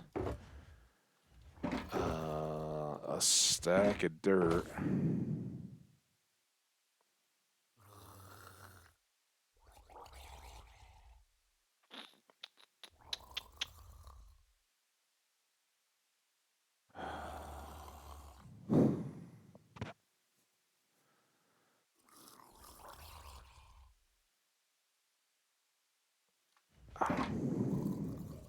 See if that's enough to get us started.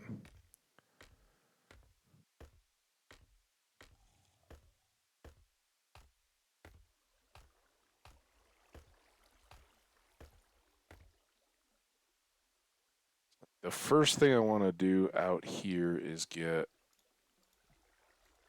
a dirt. Oh, that scared me. Forgot that did that.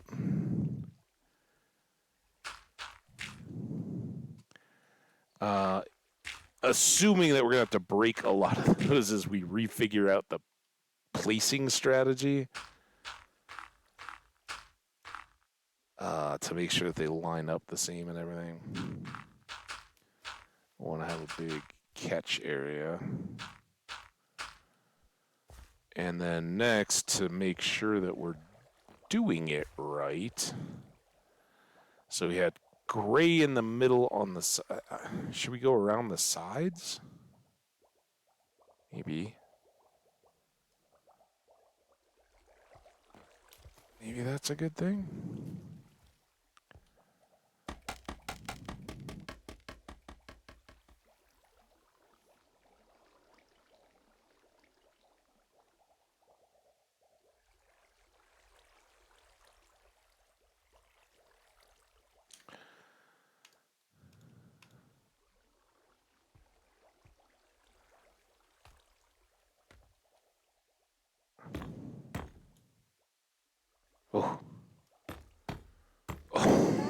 It's almost like nauseating. Ugh. Gross. All right, so we'll see how this comes out. If this is at the right height when we get all the way up to the top of the stack. It should be from here, unless I'd started building that up at all. But I don't think I had on those red corners.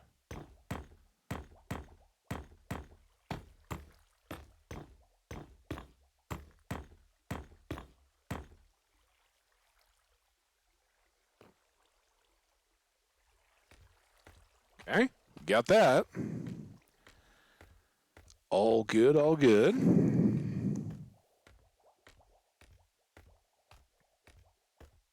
But then we'll try using the concrete powder here,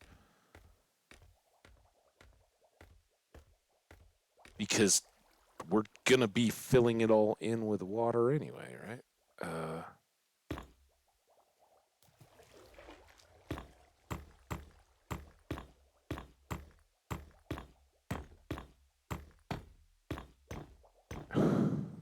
Also,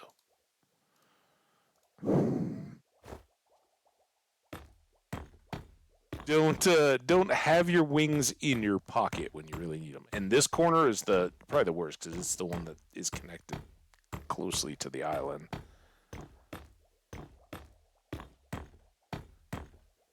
We know we will pop a totem if we fall, right?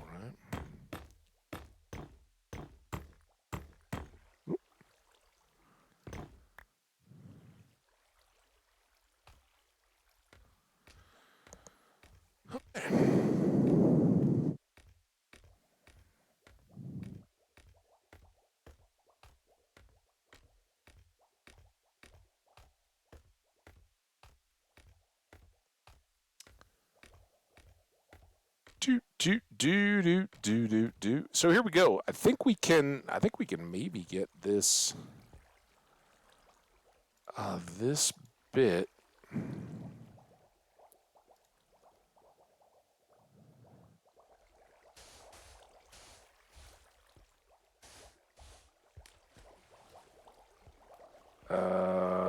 And then it's so it's 2 black and 1 gray.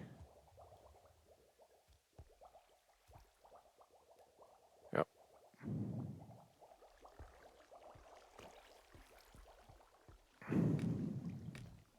Oh, that made that a little silly.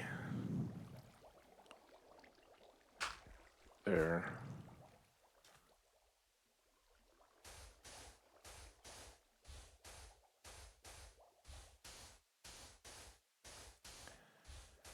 And as whoever it was, I'm sorry if it wasn't Tactical Slime and I'm not giving somebody else credit, but as whoever said, yeah, it was stupid of us for us to be forming these concrete blocks in particular. They're all going to get wet and converted into concrete as we fill the farm. So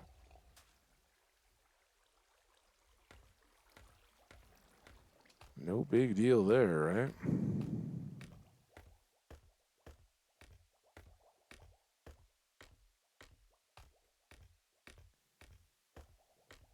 A little view out in the distance instead of just looking at the bricks. I do have more. Okay.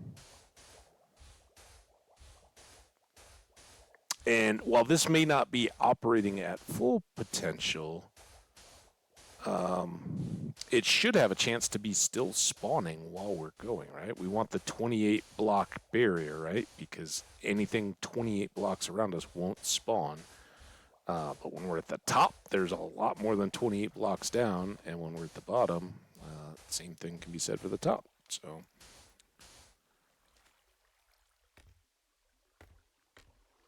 not too bad all in all.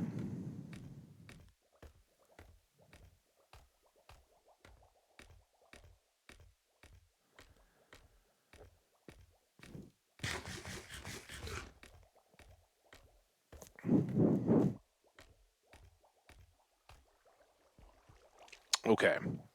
Now, We very much want these to be the same also.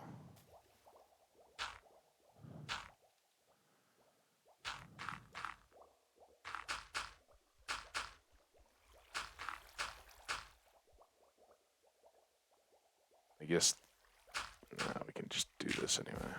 Just in case they kick to the side. I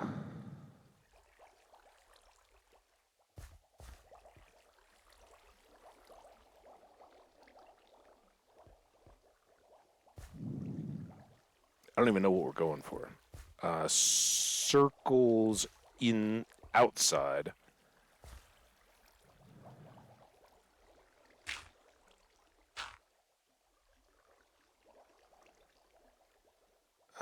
And let's do...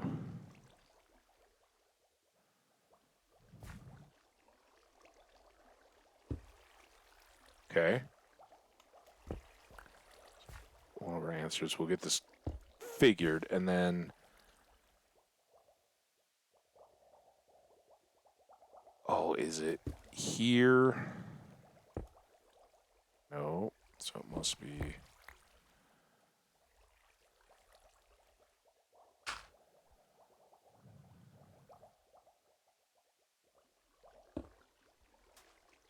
Not that.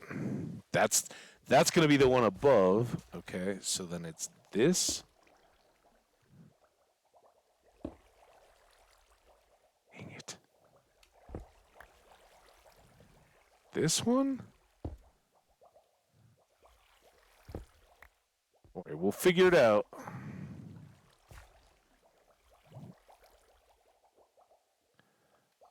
Was it this? No? That's that one. Oops. Let's sleep, huh? You know, just for the fun of it.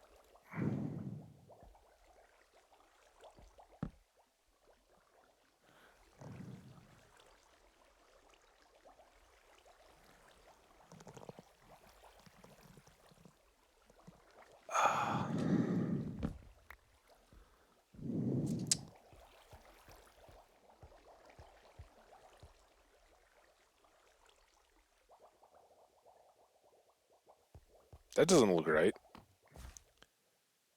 That does look right. So why can't we get this one? This should be so much faster now, right? Somebody splashed.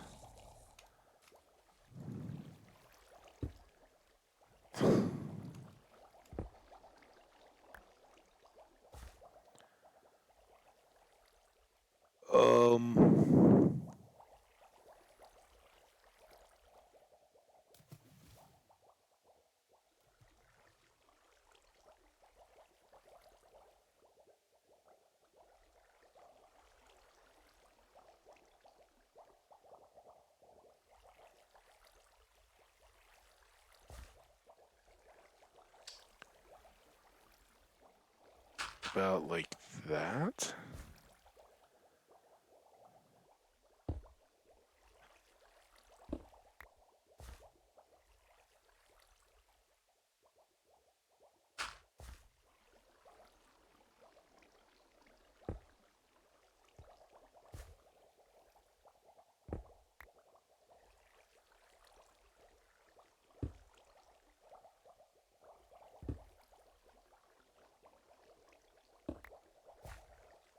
So it is that one.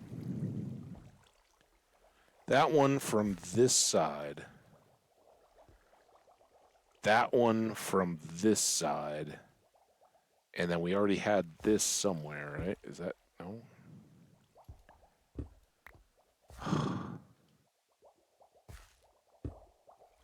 There.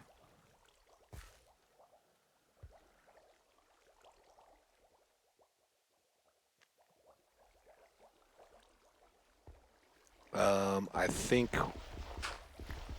Did we have scaffolding coming up here? Oh, that's going to be a mess. Um...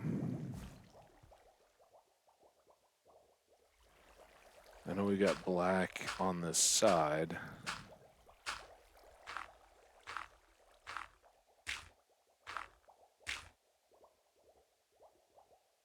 Two, two, two, two. Okay. So we can do a couple of those to protect our scaffolding pieces.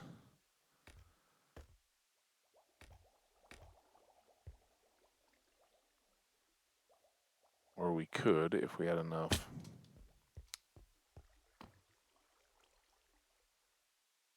That should be fun. Come on, go down the hole. If we had enough. Ooh, look at them all. Farm is finally going. Just had to have enough reason to stand around here. Oh, not yet. Not yet. Dang it. Can always hope. We are gonna a lot more black concrete. Maybe. Doesn't all have to be powdered.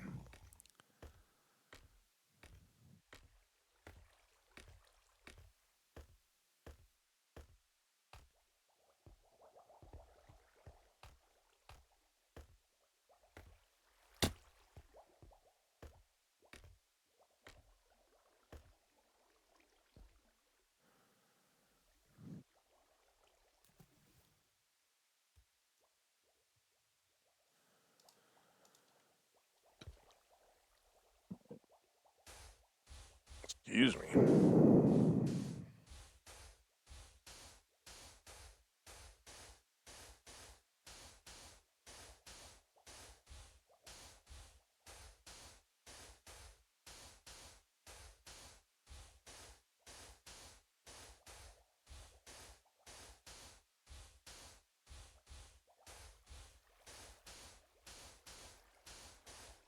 Get in there.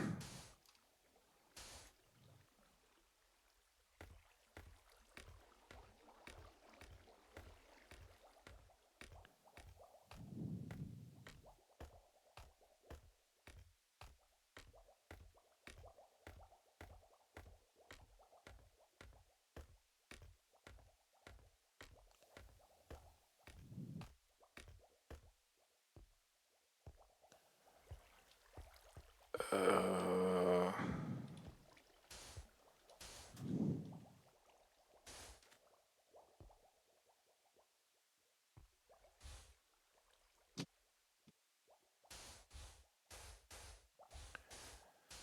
all this for some stupid. I mean, it's obviously stuff we got to do, but all this just to protect some scaffolding from falling over the edge.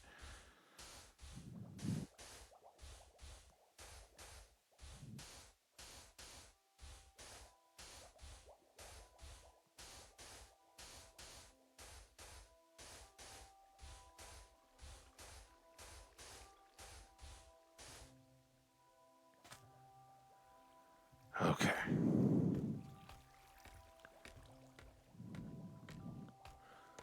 Now we come down, knock this down, put this in the middle where we can get up to our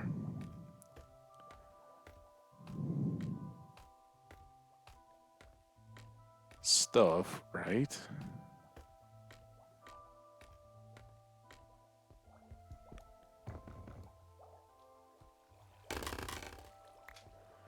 That should keep it all, most of it, falling in a nice contained area. Come on. Oh my, is it up top? Oh, it's over here. Okay, so if we go here,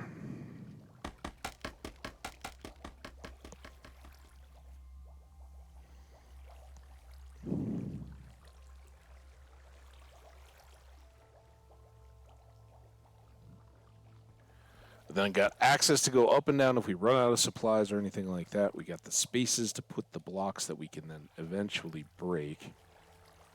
Let's pop down and get more dirt to use for the anchor blocks.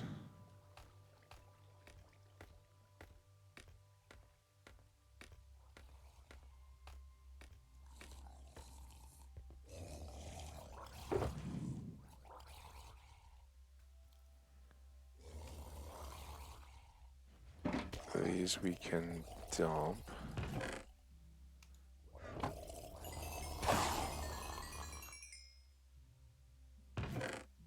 Come on. Want a trident.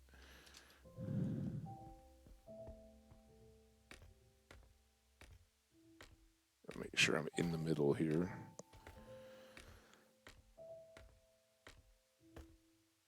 Oh, it won't fit through the hole.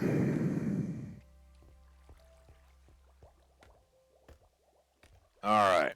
So we're going to need you and you guys.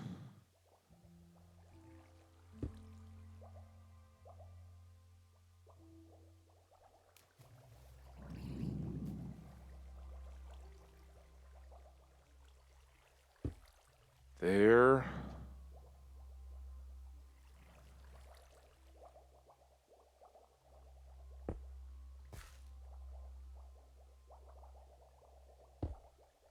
There.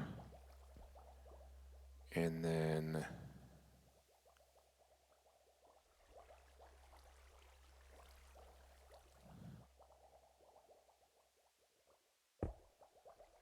no, that's the far one. There. Right? And then, oh, what is it? Is it just there?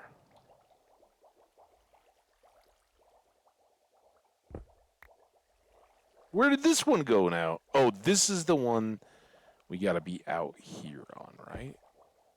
Yes.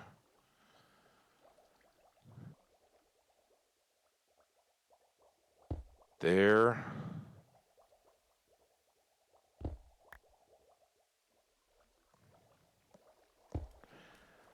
No, we'll get it. Oh man, now it's time to sleep.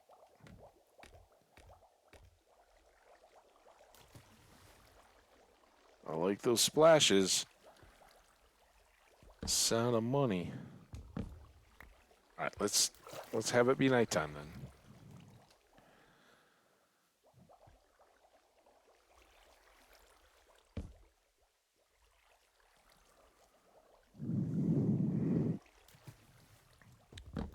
So I think what that was showing us was that we can do this whole deal without the dirt blocks. Is that right? But we just got to find... Okay. This goes here. This comes up here. Then this one goes here. What the... None of that was right.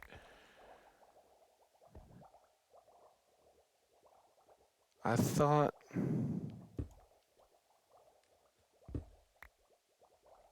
Just a straight thing? No?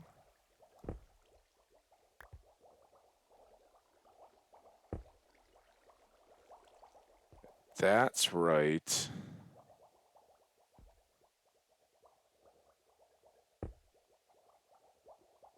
That's not right.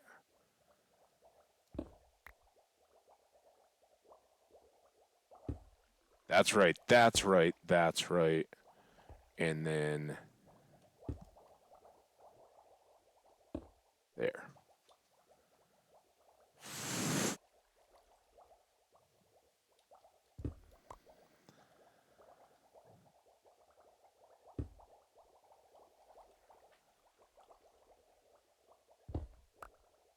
Oh, that scared me. There? There.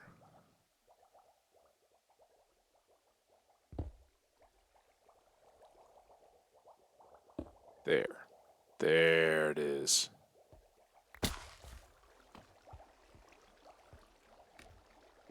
By the time we're done, we'll figure it out.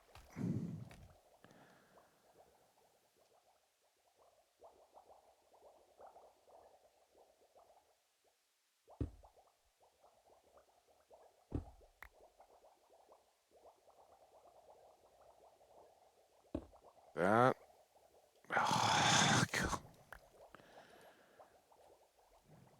That.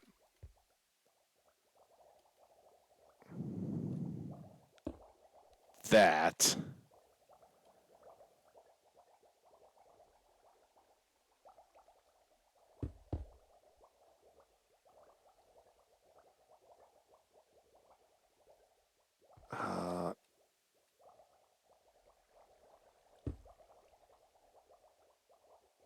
That.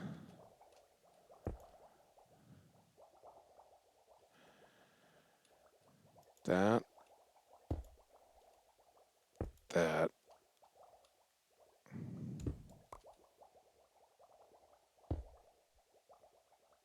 Damn it. That.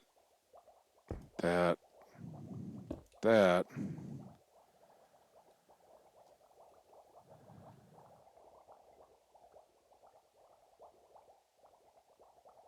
That. That.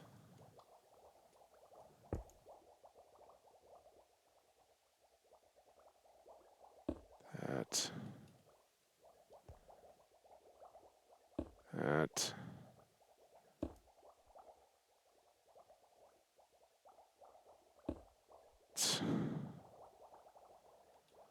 That.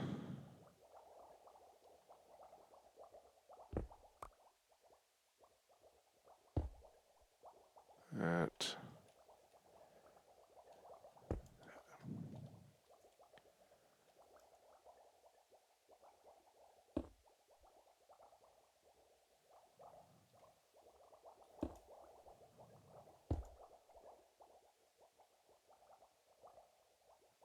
Uh, that. It's just like that, right? And then this, this, this. Let's see if we can get it. Damn it.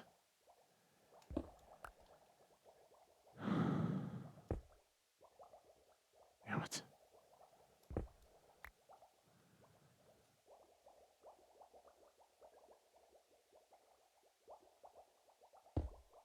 There.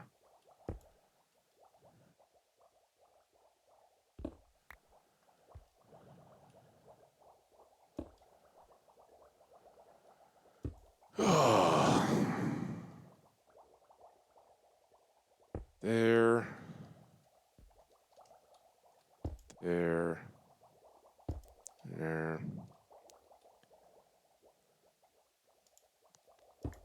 That one just has to go. There. There. There.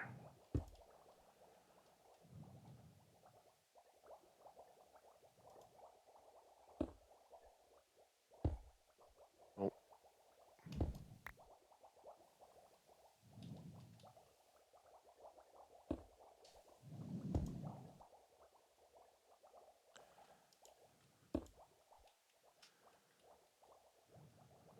That piece I always want to do backwards. That. That. That. Oh. Oh, I went to the wrong side. Oh, don't fall off.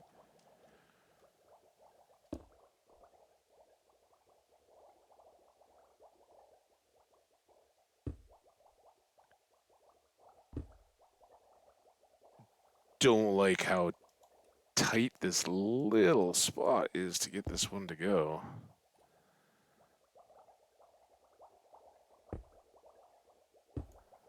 But it is a thing. There. That one always looks, as long as I see that opposite, I should be good. And then, damn it. Every time.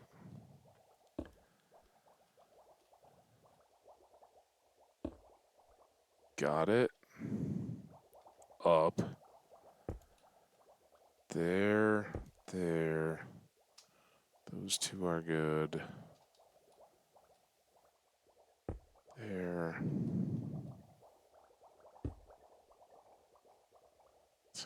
Right? You're behaving, right, kids?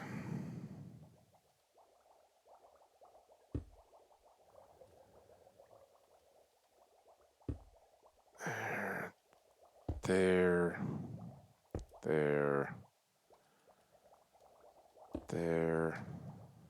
There.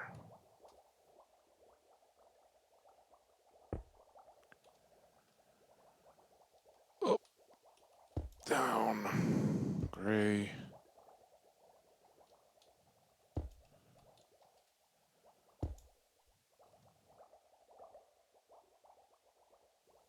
Every time I want that one to be same. All right, let's go down and pick up some of these spares. No, I guess we're good, but I am worried that they're going to despawn before we get back up here. And while cooking, the black terracotta isn't too bad. Those are one of the more rare pieces. Everything else seemed good. Gray, pink, the main concern there, I guess. Do do do do do do do do.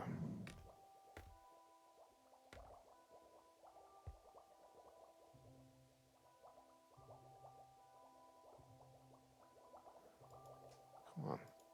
Come on! Get... Oh, damn it.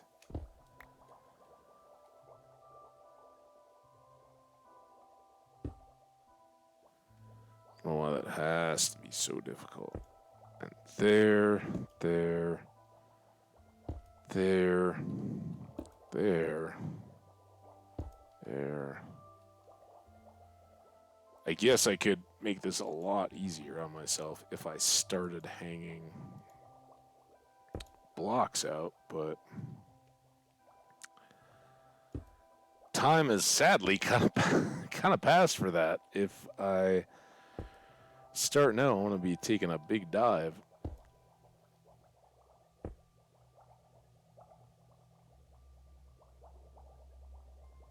When I go to clean them up. Got it. There.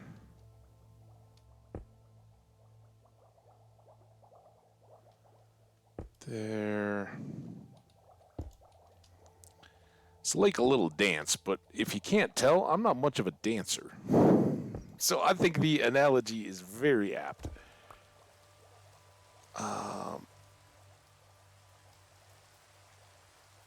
It's pretty maddening.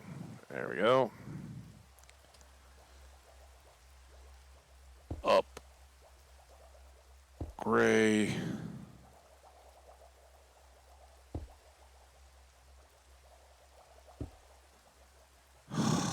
That was the easy one. As long as I don't... once I've kind of gotten out of the habit of borking it every time, it's pretty... We're clearly going to bed. That was not graceful there at the end. But we took our break a little bit early for the rough restarting this effort. We seem to have gotten back on pace. We will have 2 of those towers to do on this side, and that's going to take some work, too, to figure out the pattern on the opposite side. And we will have to watch ourselves as we've gotten a good chunk of it done, right? But we've got...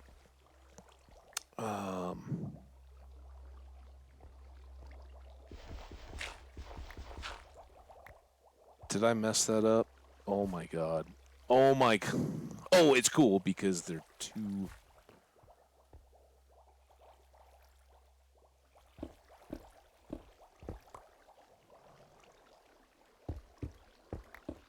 Oh, if that whole pattern had been off, I might have cried. Just saying. You guys like some good crying TV, right?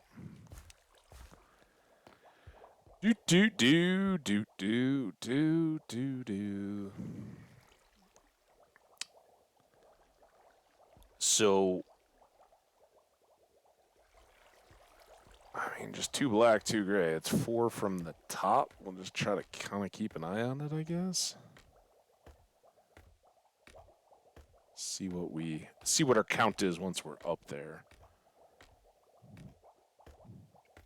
How many more sections we have to go?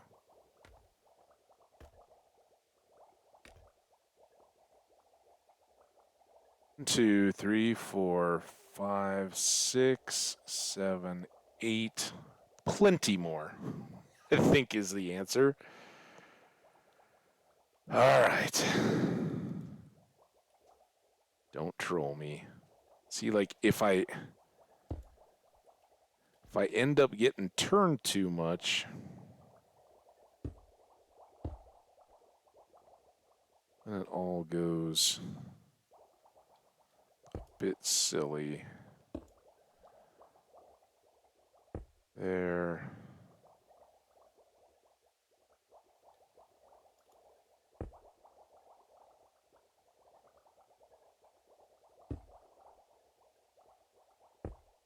There. I'm gonna try something on the next one because I'm now very curious if we can we do that? Oh.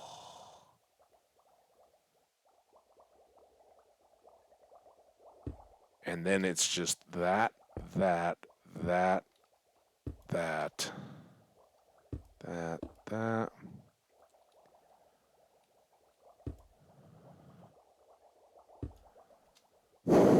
Genius.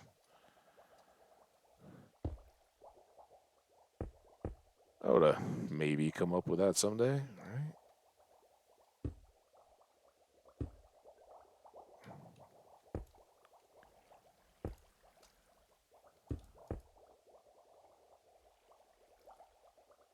There. No. Worked it.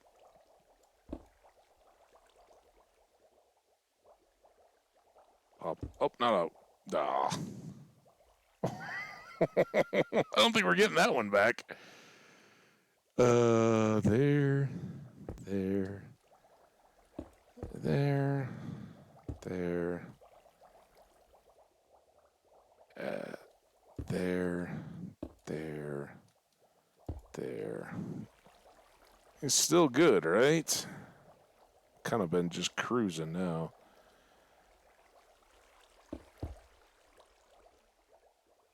Getting close. There. There. There. There.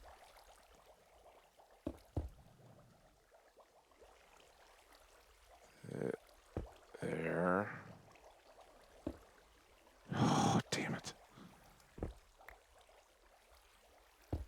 Every once in a while, I guess I feel deprived from the last system. Just try to arbitrarily apply it again. It's so easy not to have to worry about it.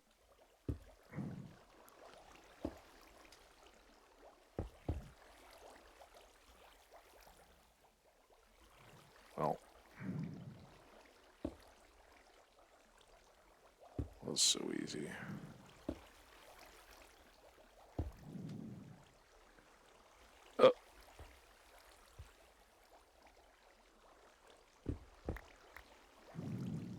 No.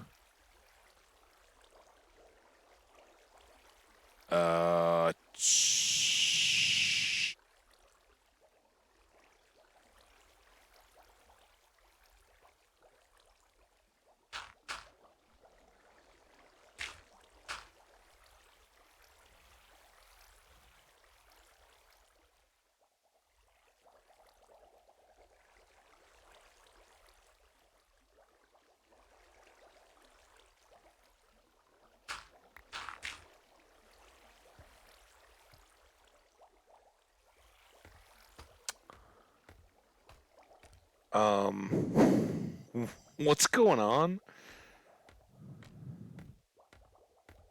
Tell me I didn't like reverse the pattern halfway through. That would be the worst part.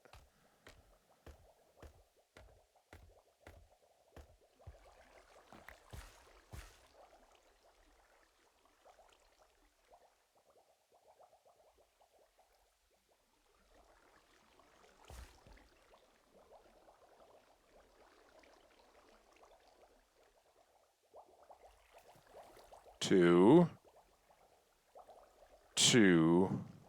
dots. Oh crap.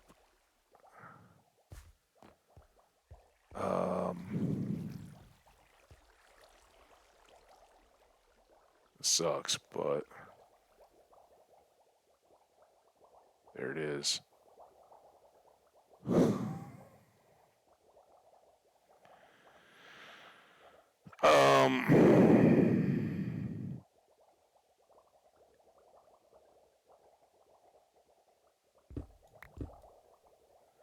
So we figured out a better pattern. Oh my god. Quality control. Where have you been all my life?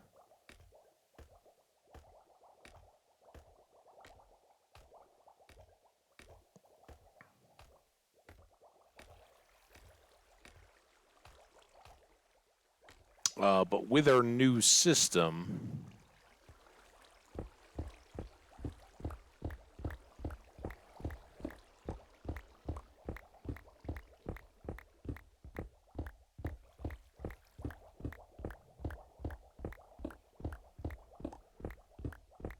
we should be able to do this without having to place the gray. Also, why is there... How badly have we messed this up? Why is there black already against these?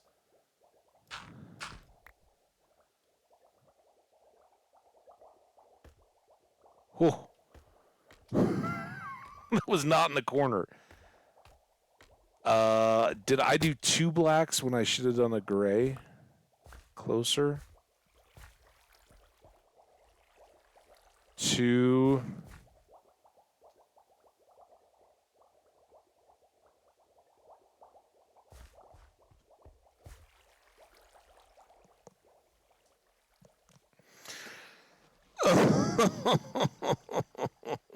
Oh, God.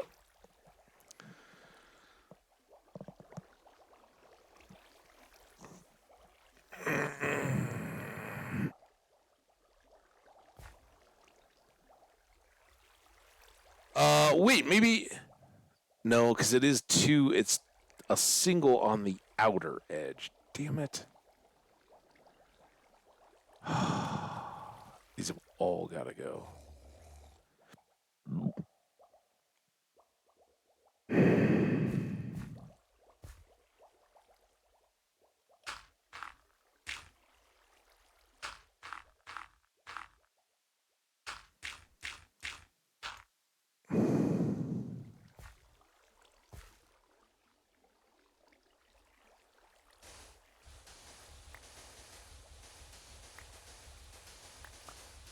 That's kind of handy.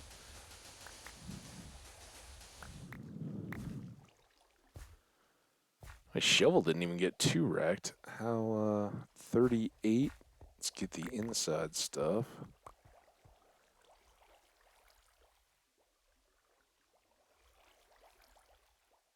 S 64 and 1. I don't know. Hey, we got a bunch back. Should be good, right? I guess we'll get ready to sleep again. And then we'll do a stack of gray. Hopefully I don't. Damn. Wait, yeah, that's all great. That's losing my sense of colors now. Come on.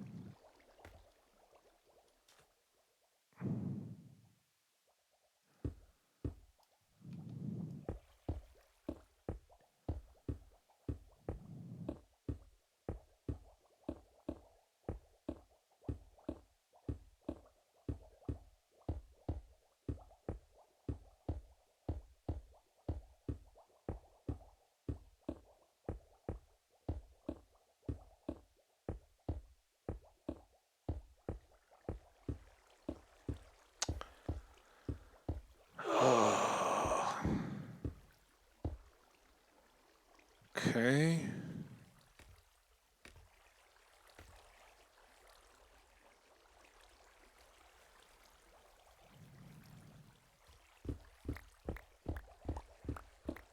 I mean, I guess the good news is we took down quite a bit of the black glazed concrete already. Or did I take it all down now? No,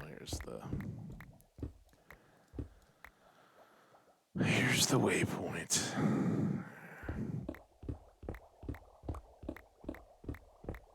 Hopefully not too much of this is going over that edge. Those are the ones, though. Ah, stop it! Oh, now we're closer, so. Okay.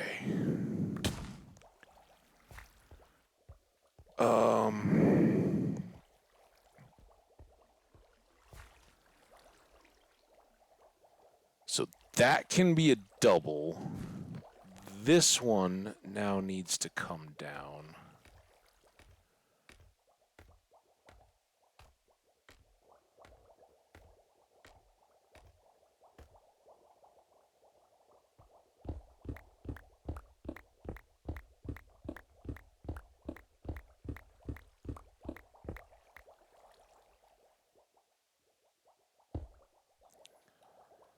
Two on top of two, and then this goes back up.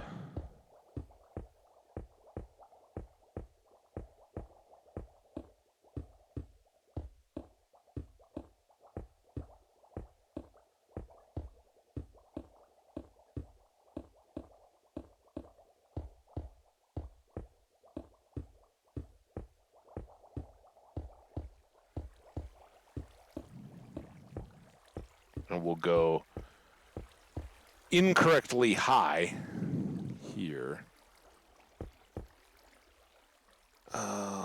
Or it's close to it. So we can get over the top.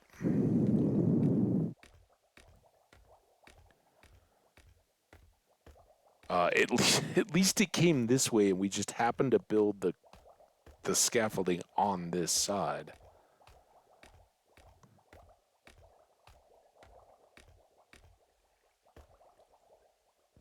Okay, now go. I think I want to go down and just chop and check before we. Oh, oh, he does have a trident though. I was gonna go back up.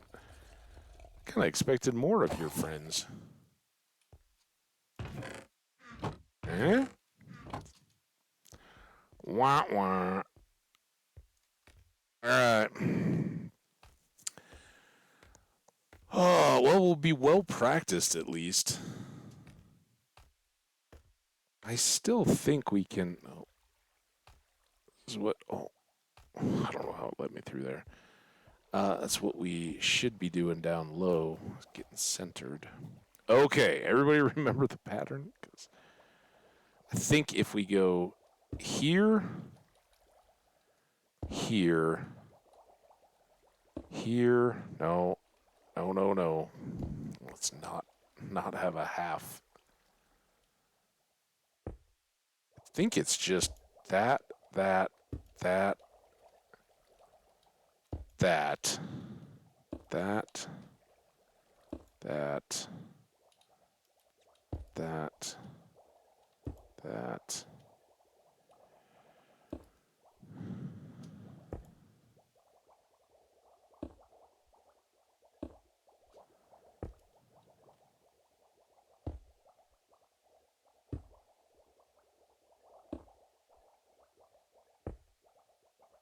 It's tougher.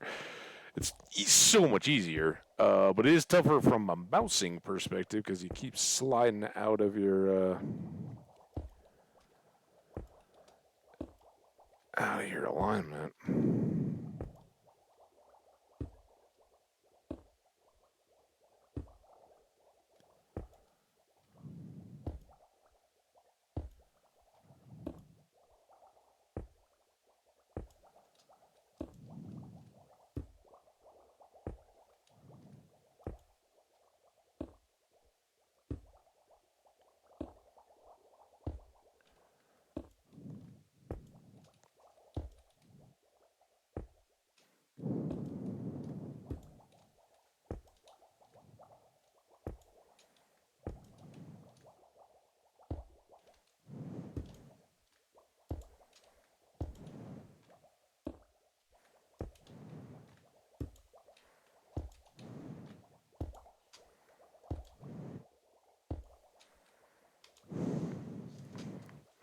halfway. Well over halfway, actually, because that doesn't count. No, no, no, no, no. I just messed it all up. This goes here. How are we looking, by the way? I think pretty good. Well, it should be. It's so repetitive now, but fast. So for that, if that had been off an edge.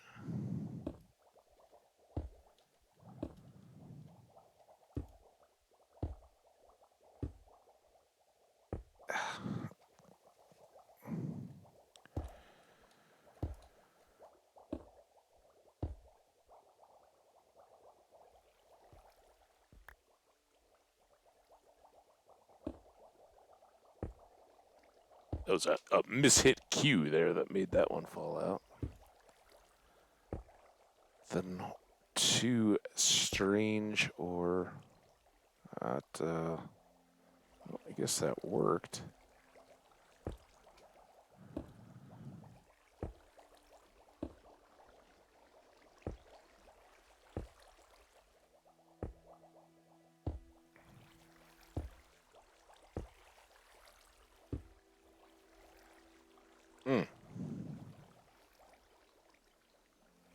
Yep, so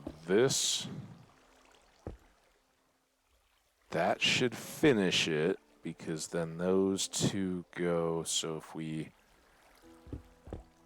pop them,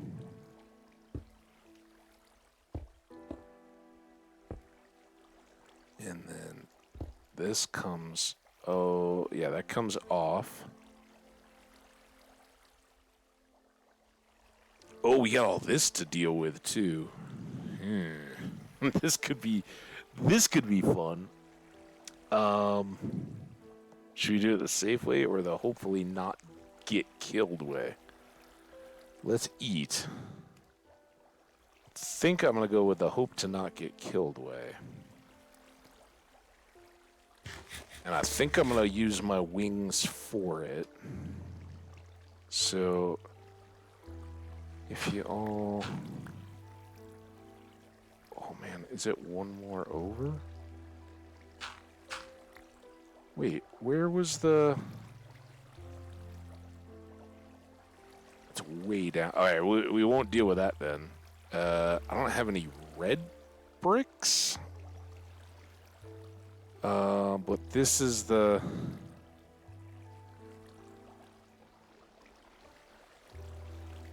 This is the height where red takes back over. So it'll be a single... Oh, son of a... What is... Hi! This doesn't seem right. That's 2. That's not 2, but that's clearly 2. And again, my dots are good.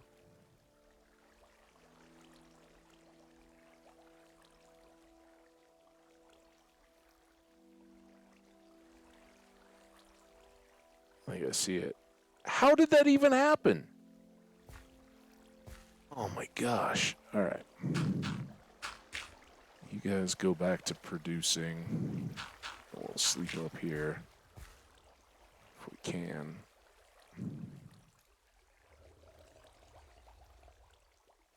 Not while that one's being processed out, but it should be kind of quick. There you go. Gone.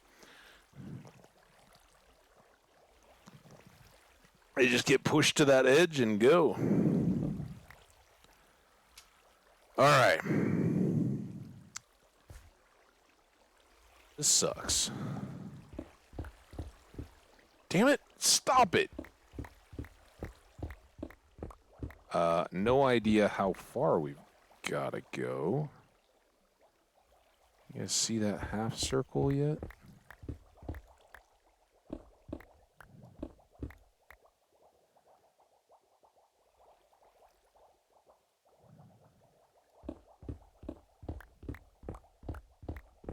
Hope my eyes weren't playing tricks on me. I mean, I should catch it. Damn it, stop it.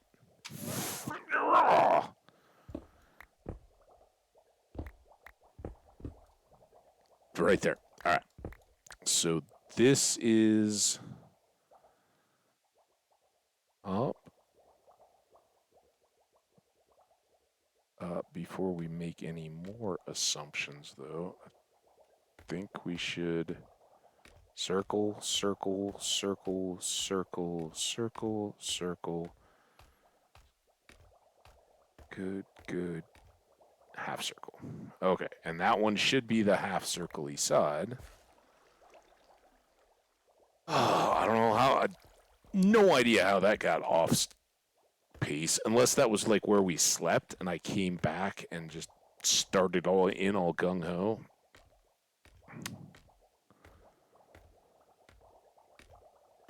That might have been.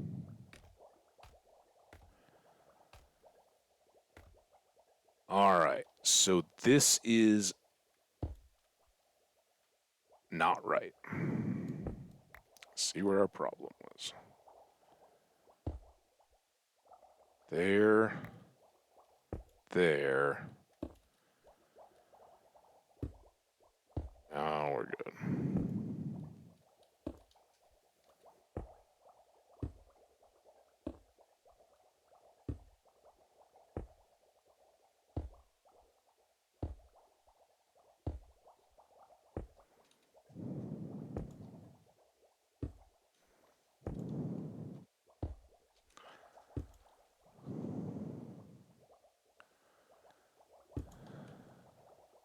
Now I'm all paranoid. Wait a minute, is that right? It's not. God.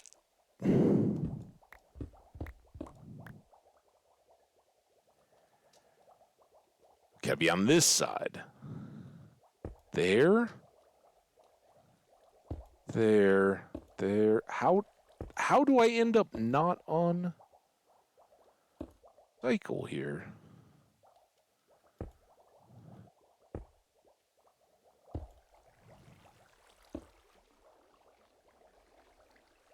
I don't care. I'm checking now.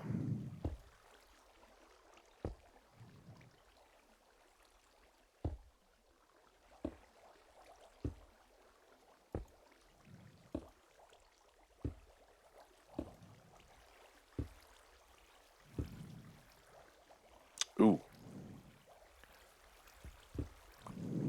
Okay. Oh, you said that this one was supposed to be.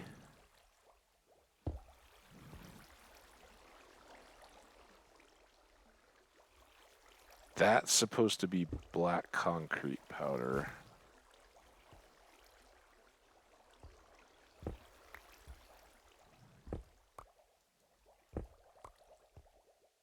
Are gonna be gray.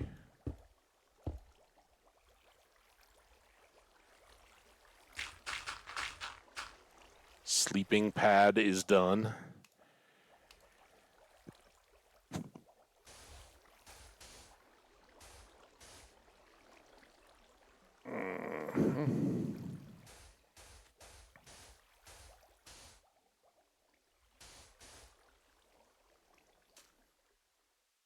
And then this should be capped into.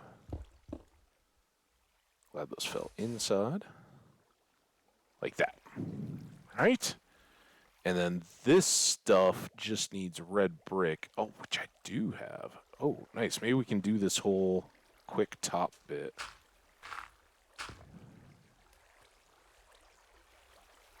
While we're... No, I'm going to need that. I don't know why I decided to put the dirt back in. Wait, now do these all go red? Uh-oh. Oh, no.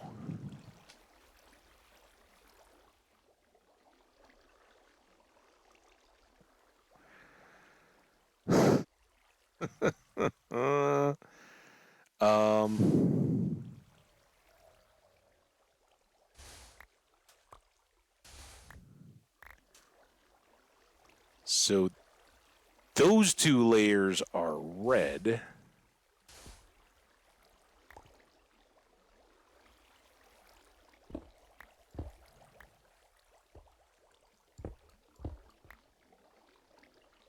These two, oops, I guess I didn't need to do that. These two are black.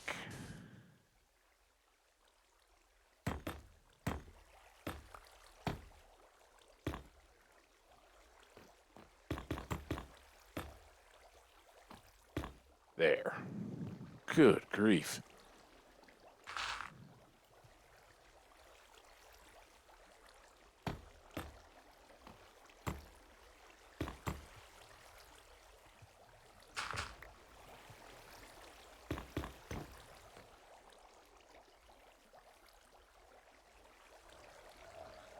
And then I think we're going to do a red raised facade up here. But we don't need to wait for Wart and bake more bricks, right? I'm not trying to fill in a whole top here with red. We can use whatever. We can just leave it dirt, frankly, back behind, because the amount of times that we're going to fly up above this thing, pretty rare, right? So that all works.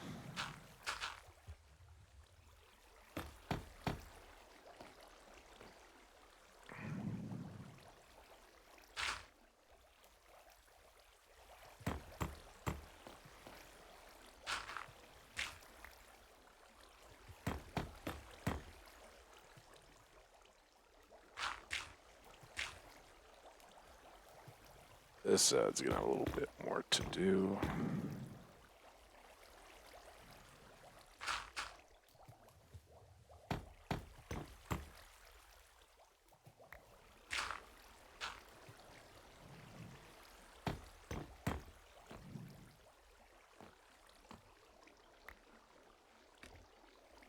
Safe way to do it too, like that. Big fan. Big fan of the nice safe way.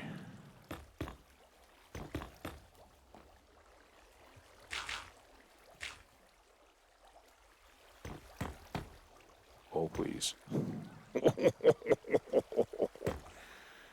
Woo! Okay. Try not to just jump off an edge. And hopefully, other than the water, right, making that powder actual concrete, I think we got a side done. So while we're... Yeah, I had a feeling that was it. We'll have to finish the red brick on that other side, but not a big deal there. Yeah, that ended up, thanks to the massive mistakes, that took a little more time than I was thinking. I totally forgot that this had a single component in the corner. All right, let's pick up what we can of this stuff. So that's all looking good. I think I'd like to get that bit done while we're out here for sure tonight.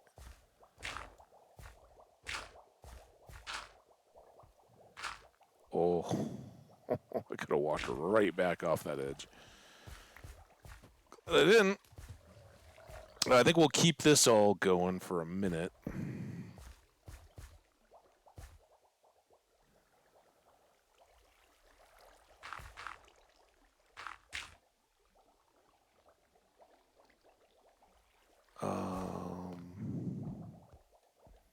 Let's go down, because I think it's good to at least have a stack of red brick and stuff, right? Just in case we find little oopses. There's certainly a few of those. Still haven't seen a trident show up, or even a fishing rod for that matter. Oh, but we can get our dirt back. There. That away. Don't need snow. But we did want some more red brick. In fact, we we need let's take all the red brick, right? Because the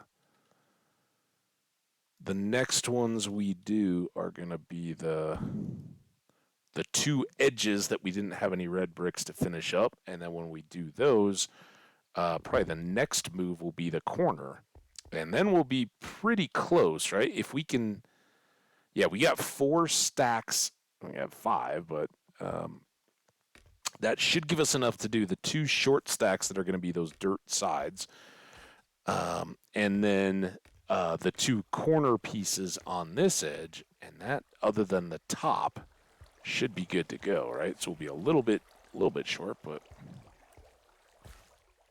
it's too bad. So my thought here is we go dirt pillar up. We'll dirt pillar down, although this could keep it very dark. I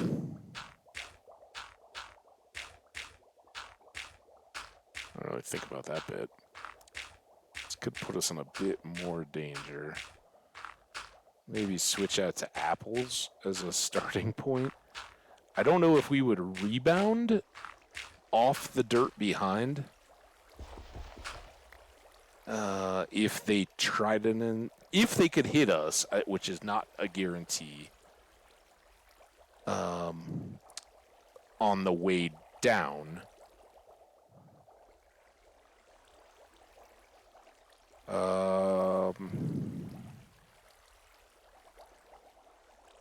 Yeah, I think no matter what, this is our move. We'll just hope it doesn't kill us. And you can see there, we've got the bottom framed in. We just had this open. But I think they'll, especially when we're down low like this, they'll fall right past us. So now we can go red back up. This is where we're a little more vulnerable. 2 ways. One, something, but see, they fall so fast. I don't think they can see us throw a trident and land. The bigger risk is, one, that something falls and catches this block and is on it with us and either pushes us off or otherwise sends us through the guts of the farm. Didn't happen, though. Okay. Now,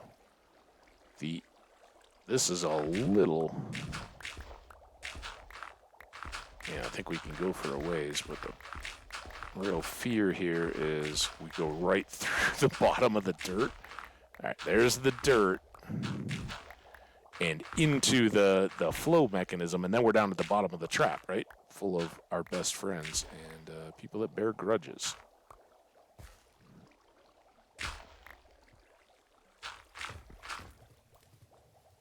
And those will all go to get picked up later. All right, there's one side of that done. That was pretty smooth. Let's get that done over here, just so we don't have to worry about it anymore.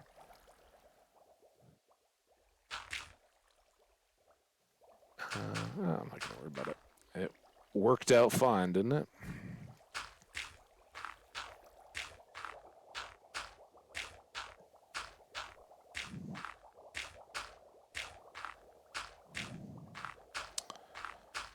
Since it worked pretty well, this time we'll kind of go back in and look. Again, we're going to get a second look at the guts of the farm when we do the watery stuff, which maybe we get back to tomorrow. See how we got another 5-0 type minutes left here today. I'd like to get the corner built out.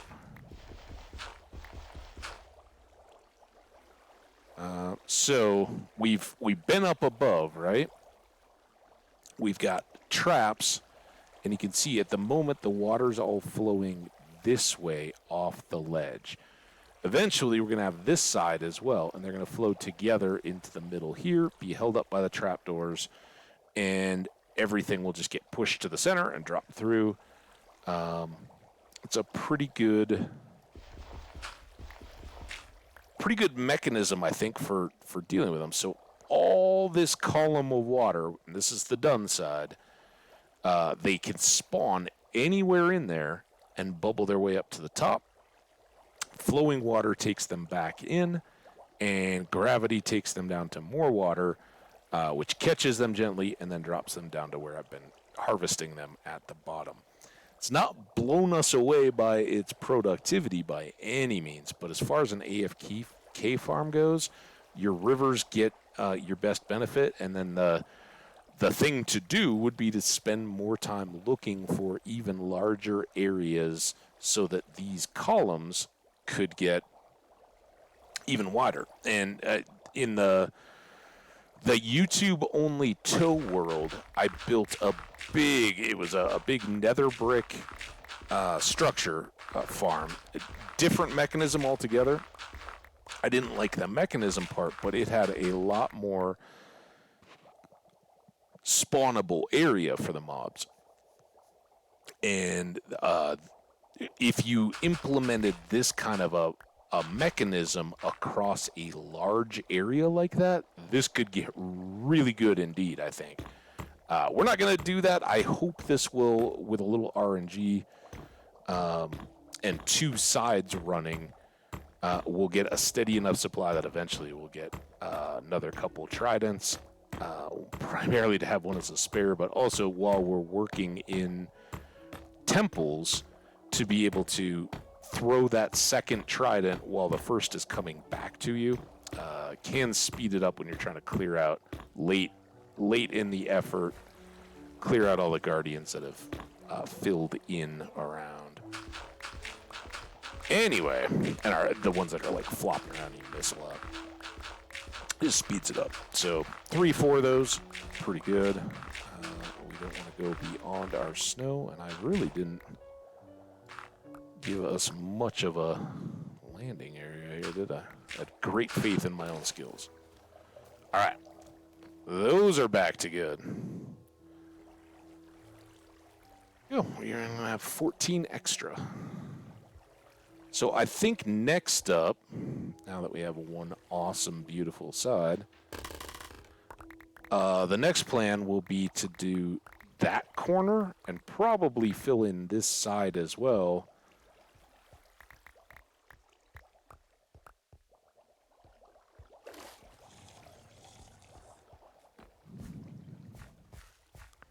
Just make sure there's nothing forgotten over here. I think we can go ahead and this was from when we made the big mistake, right? I think this side we can kind of call good. We do have the torches, so I think that should provide enough light that we don't have spawn issues there. Those two will get filled in eventually, but I think we can call that side good. This side has got the annoying snow. But we can now fill in this bit, and this will be gray. I mean, I know these will be black, but above it will be capped in gray. Sorry, torches. Like so. So that can reset that doorway nook a little.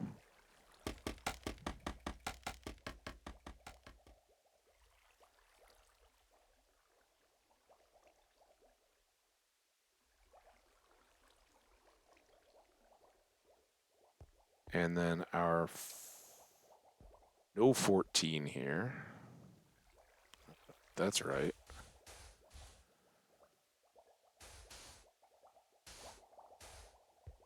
Goes there. And then you know,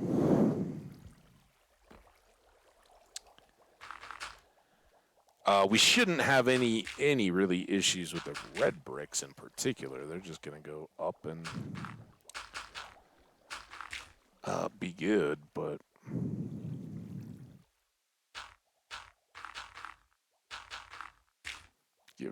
give it just a little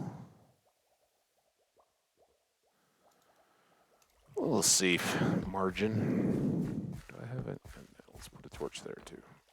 Of course, it looks like the moon is coming up, so maybe we go back down. Check in on our boys.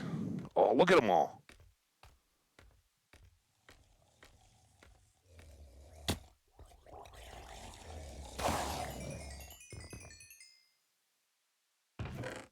Keep checking. Gotta check.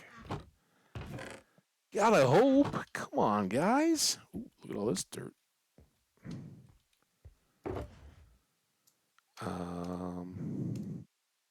Like to have a good amount, but I don't think we need to be just drowning in dirt. We will need more.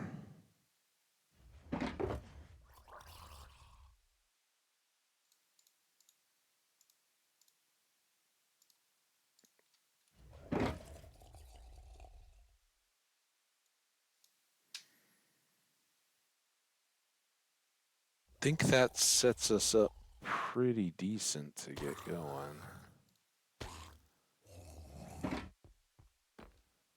Ooh, mini guy.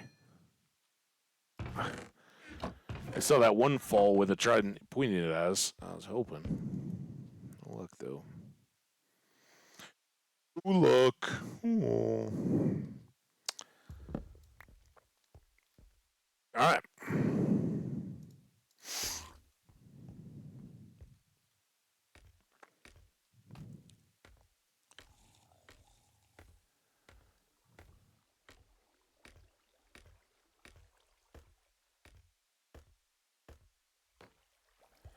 Now we won't we won't have the luxury of this guy. We're gonna either have to dirt wall around to the side, which might be the way to go because the water's gonna be pushing and everything, right? I don't know. That is a question for another time. Right now, we just gotta work on setting these walls, get as much of it as we can do, so there's as little left tomorrow as needed or as possible.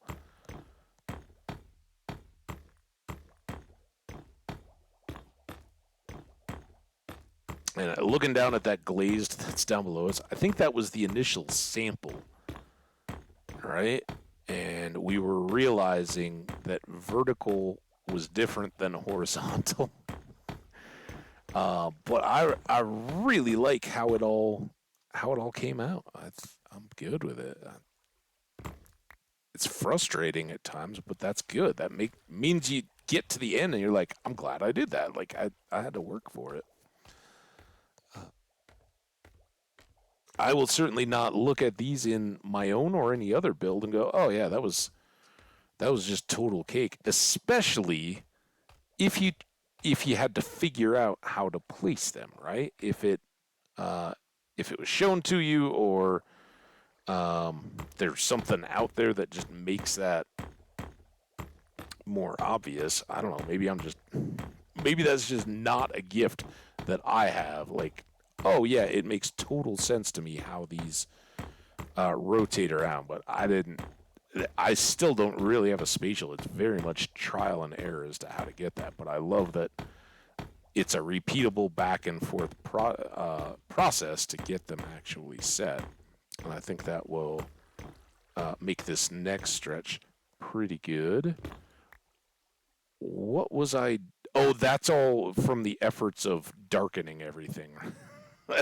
I don't think there's anything more to that wood over there than purely being temporary, because this would let light into the farm and stop it from working. Kenny K, hello. How are you, my friend? It's been a minute.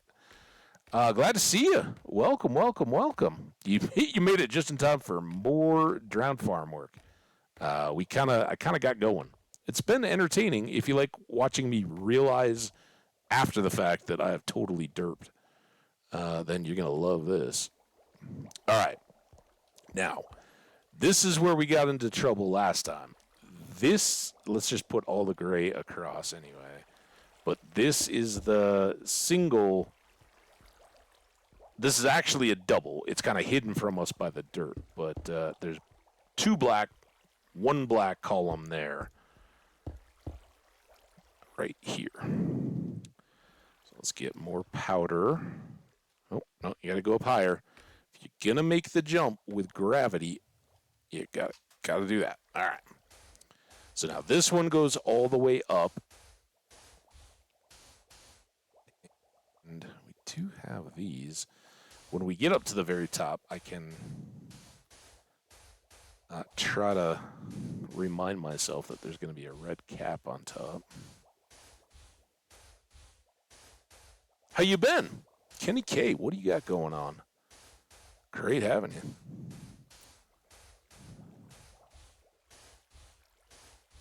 Get you a snack of any kind. Golden apple? All right. Just like over there. Yeah, you're lucky. You missed the how do I place these terracotta blocks that we're going to do next? But I think we'll hop up and do the 2 gray first, right? We can just pillar those up.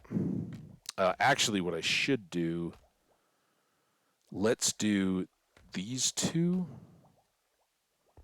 next.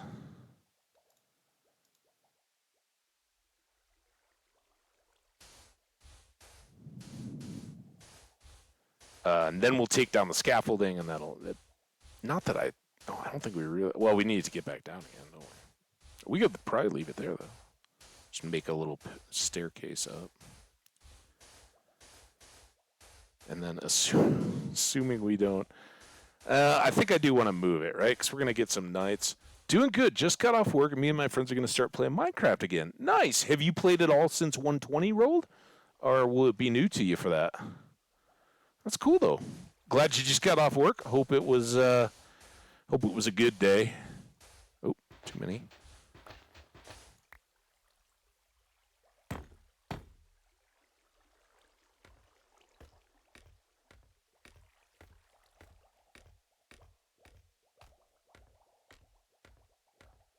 That's awesome. Glad to hear it. Yeah, the new Minecraft stuff is so fun. I don't even know. It's been a minute since we get to hang out. So I was on vacation all last week, seeing family, doing the. Oh.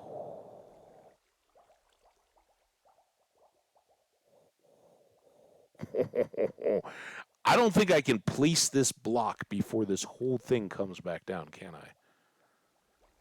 And I really don't want to have to do the switch when it's... Wait, no, never mind. There's not going to be any gray there. Never mind. It's all good. I'm creating issues now. I've had so many.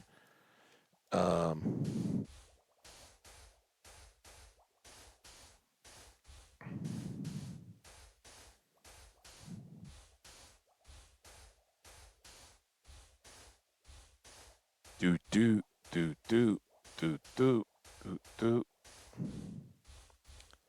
116. Oh my gosh, dude, you're in for a treat. I know you've been catching up on a few streams and stuff, so that's cool. But yeah, it's a lot of fun. I think anyway.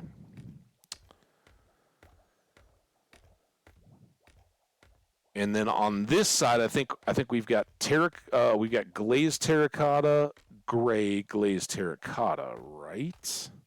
I may have just actually messed this bit up.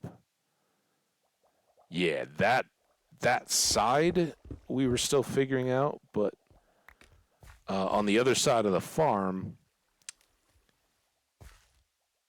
I don't think there was any. This might, in fact, this I'm pretty sure will be. Man, now I gotta go check again. Make sure I'm not. I don't know what this music is. This must be 120 music.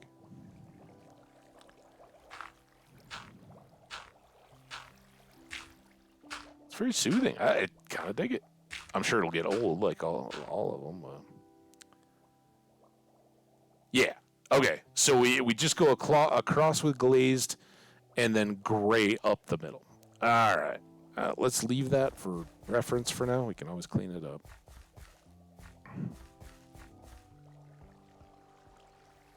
Okay.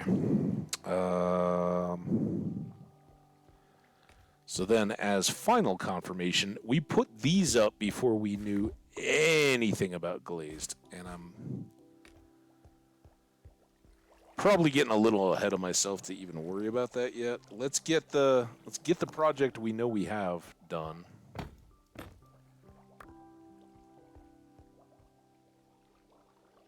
And call it good.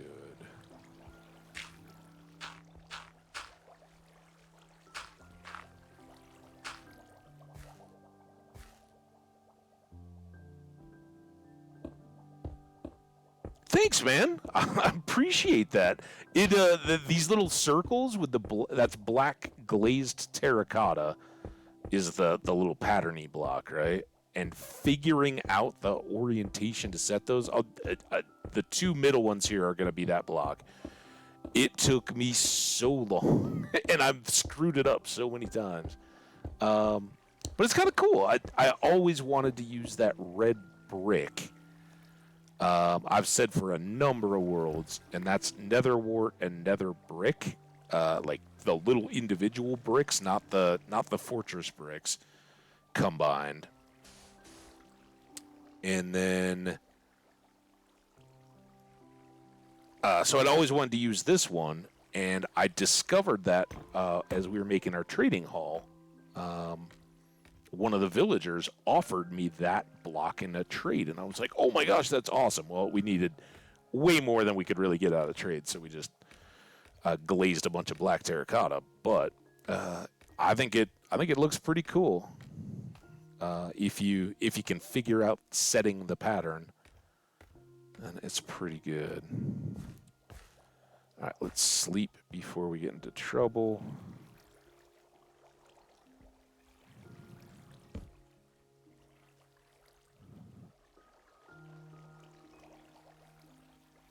All right. Now, if we do this right, if I have, at least now I have a template over here. Before I was like looking over there and forgetting stuff.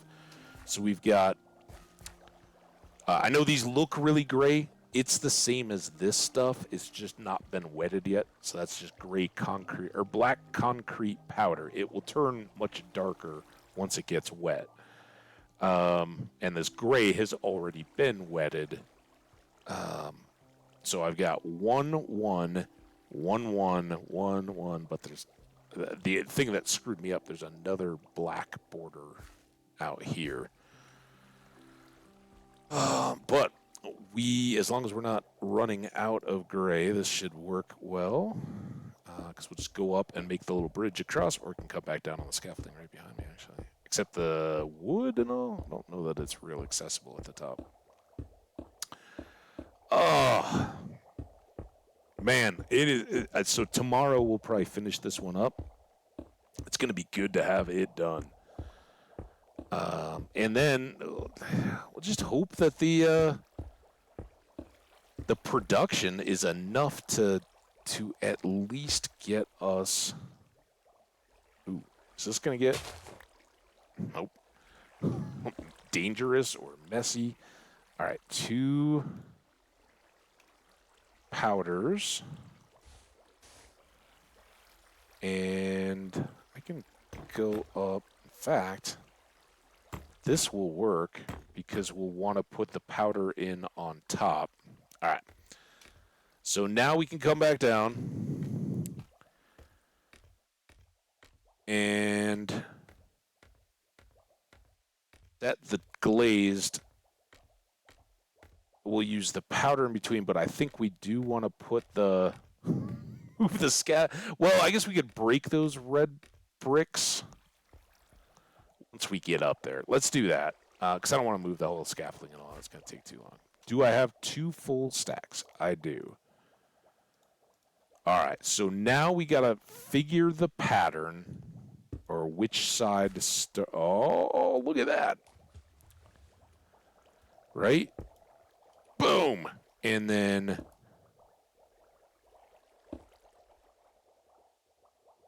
all right, so that's going to start, and this should be the first exterior. Like, we're never going to see these. The outside facing one starts with a circle, so we're good there. And now, is it? Yeah. Now, as long as I don't have to stop, we should be good. We'll see if we can make it up before nightfall. Hope this doesn't make anybody dizzy. But it's way, way, way better than placing blocks on the outside and trying to angle these blocks in. Getting to the point where we knew we could do both of these reversed to get the circle pattern and not have a block on the outside to aim them. Man, that took doing. But I'm so glad. So glad we have this going. And whatever the pattern is, I've totally forgotten it from those two. So we'll have to figure that out.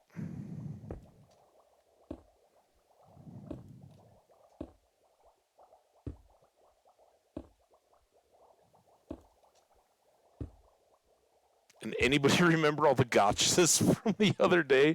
I know we're pretty light. Oh man, I like it. I like it. Is that a little mouse? It's awesome. I like it. Okay, we didn't make a derp there, did we? I realized belatedly, like in the other side, when I got 2/3 of the way up and then reversed the order, it was because I'd gone down to sleep and I came back up and started over. It's pretty foolproof if you never stop. You just always face the wall to the left, hover, put down the other block. Wall to the left, hover over, right? Or crouch, whatever you want to call it. But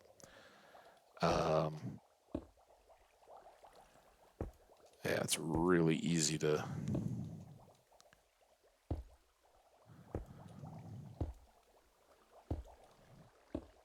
miss the pattern.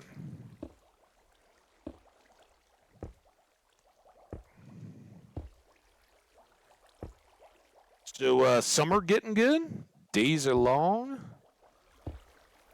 Hopefully getting out there having some fun. A little Minecraft never hurt nobody. And then there we go. We went one extra, so that's why we have a half.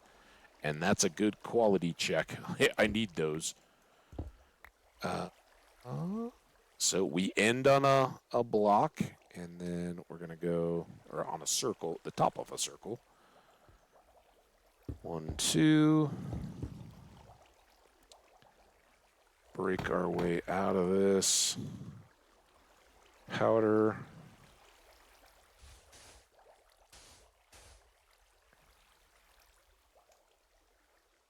Oh, no. And we're up. That side took about a full hour with all the mistakes and everything. This side, what was that, like 15, 20 minutes, including all this stuff? Not too bad. All right. Now it's how much glazed do I have left downstairs and figuring out the new pattern. Man, it would be so good to get these walls done here today. We got about a half hour. I can go a little bit late. I don't have much of an issue except that I got to get up and be streaming by like 7 a.m. tomorrow to get everything I need to do done tomorrow. So it can't be like a crazy extended. Otherwise, tomorrow will suck. Okay, so no gray here. We're just going 3 across on the square. We got to figure out this pattern now. I mean, it would be awesome if one way or another this... Please, please, please. Hang on, just test blocks. Please, please, please. Oh, we win the game. I think it's backwards. That's okay, though. It works. So we're going to go here. This needs a holder. That's good. That will be reminiscent. There. There. There. Oh, don't fall. Don't fall. There. Okay. I do not have enough of these yet, so now we got to take a little side trip down to the supplies, and we got to get this out of the way. So again, all these offset. That's good though, right? That's going to be in the dark, flooded room. Yeah. Oh man, I'm so happy. So happy. When I put up those test blocks that I broke down earlier, that was days ago before we'd done any of the rest of this. Should we, we're going to, first of all, make sure that we, there we go. Get extras.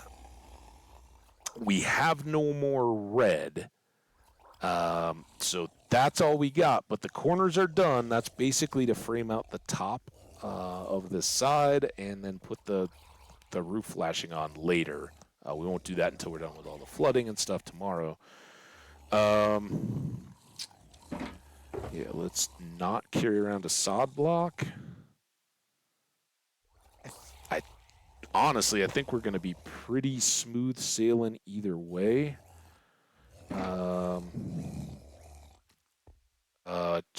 We got to have 2 full stacks of gray, and we got pattern. Let's grab one more since we're here, just to have extra, and let's get, I guess, an extra stack of full black.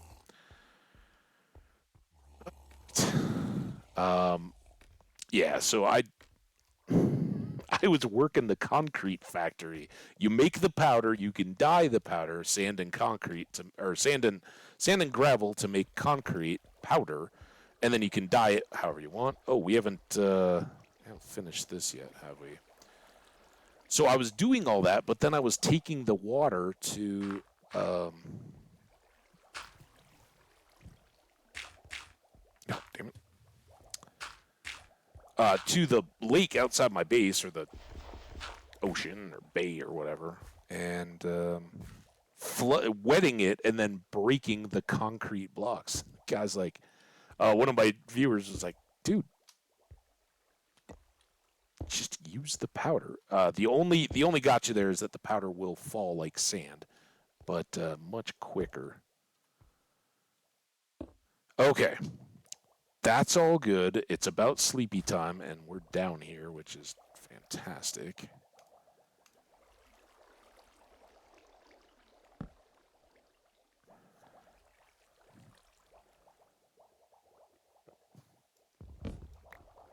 So the one gotcha we got to remember here, we go all the way up to the last 2 blocks and just frame this in black, not putting gray into the middle there. All right, so it's this way. Okay. Well, I've got pieces there. So then this we are gonna have to do. I may just fill these in. Do this first, right? Because placing the blocks so much quicker. I don't want to switch between. I just want a black concrete or black terracotta in my hand and throw it down. So we'll go up to the top. Same thing here as with the glazed. We're going to go 2 from the red, switch out to powder, or just black concrete up here. All right, so 2 back down.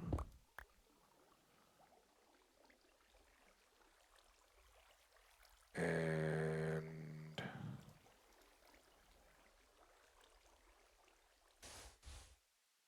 then red.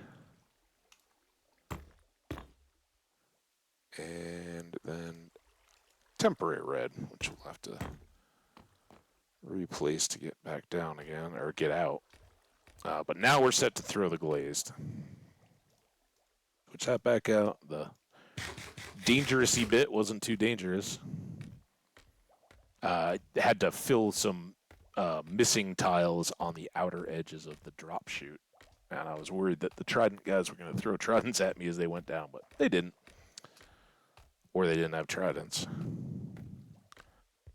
All right, so now we just got to get extra steps.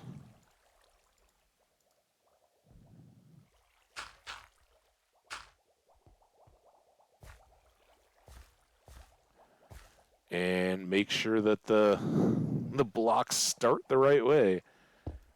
Got it. Oh, I'm not ready for this yet. All right. Let's just up, up, up. We'll go for a fly around after this side. I want a little break from the spin cycle here. Or we can gut it out if we have to, but in fact, I don't know that we have a lot of time to waste, so we may go ahead and just do the other terracotta column while we're at it. Otherwise, we might end up extra long. But go circle the whole farm.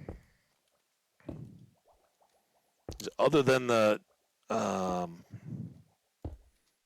concrete, it will be pretty much done from the exterior at that point. Got it.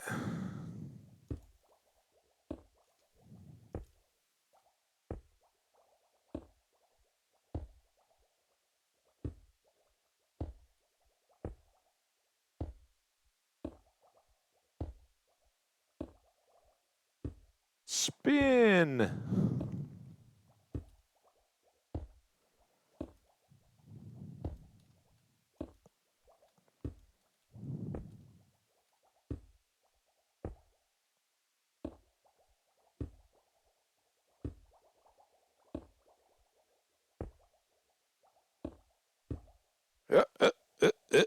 That was...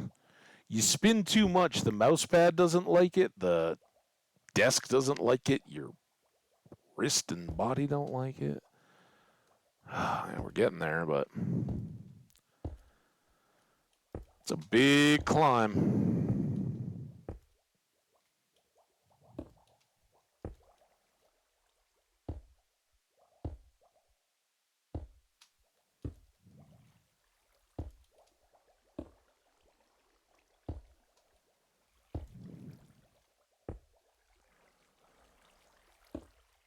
Oh, no, yeah?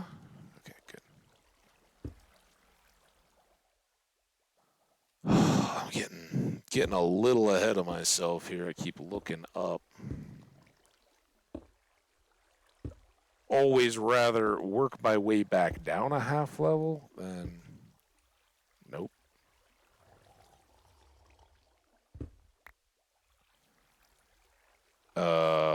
See, this is trouble. Okay. But go figure. We're done here. So pop you.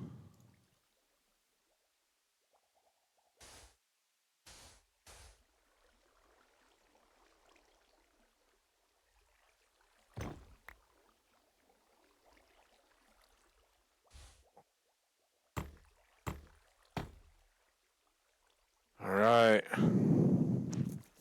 Close now, my friends. All right, so we'll go up with the gray. Yeah, we've done all that in like 10.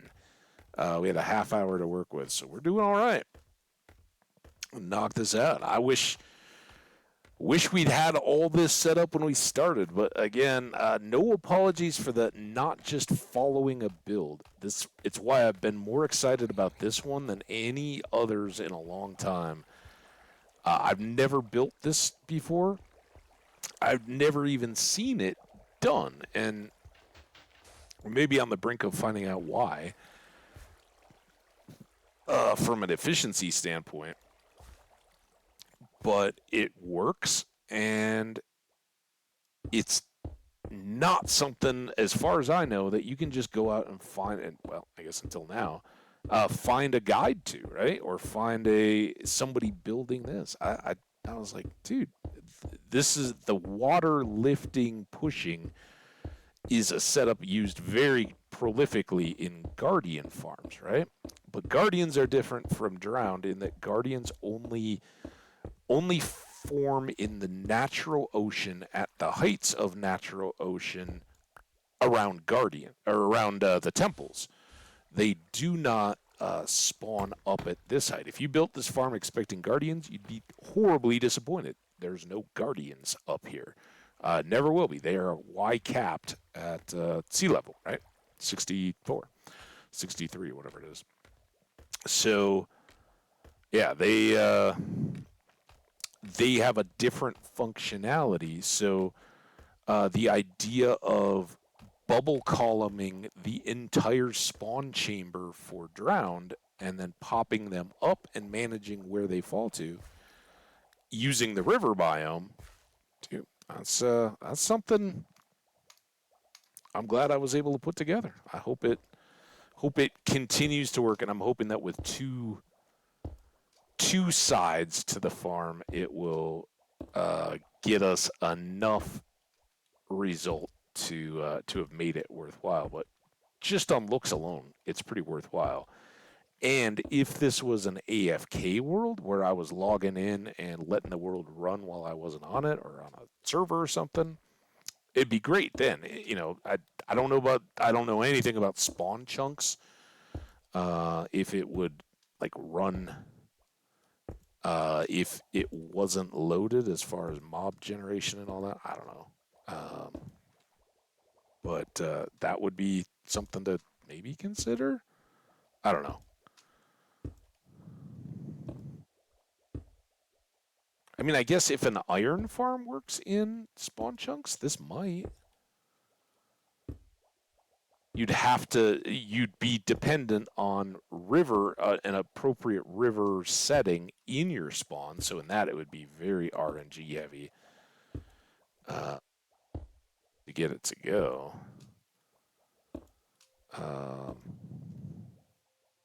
But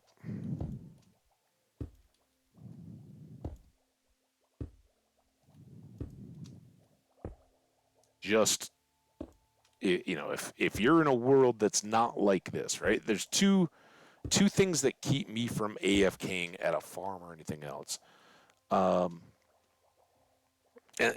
they're both very stream dependent, but also hardcore, right? Because all this is hardcore. We never leave hardcore mode. And I was watching the other day. I don't even know who it was. Somebody was like doing a really smart thing that I've never done, and it just doesn't occur to me. And I don't think I would, but they were doing like a collaborative SMP building server, kind of like. It's a free world, but we've got templates for some of the builds, and we want to be consistent in the style, right? And it was pretty cool because I think it was whoever the content creator's SMP was kind of directing the style and all that. It was a little medieval and all that, but it looked really good. But while the SMP was running, and I think it was like viewers were kind of minioning the builds for these collabs in the SMP, right? So it's like a streamer's SMP, but it had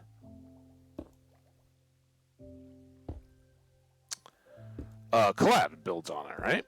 And so they would kind of come in and match the style or follow the design, but the streamer would go off and load up a creative world where you could real quick check, like, all right, I want to use this block, not this one, knock it up, get the patterns, like this stuff.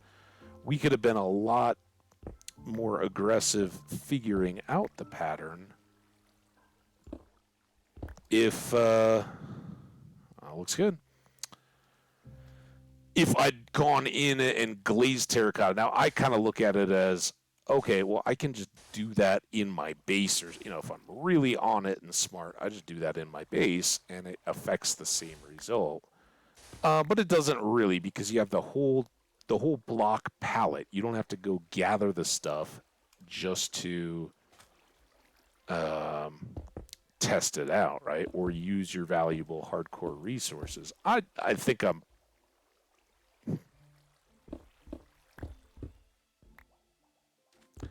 pretty good at not wasting those, right? I've done enough hardcore all the time that I just don't. And frankly, for me, I've always just played hardcore, so it would be worse for me to try to go into creative. But I liked it for the idea of like, okay, build crew, just hang on a sec, keep working on this bit. I'm gonna go check the next segment, right?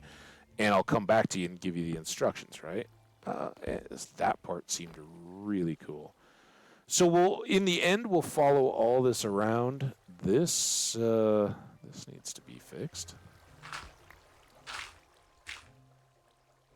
Here's a little look for folks who may have missed it earlier while we were filling in some of these.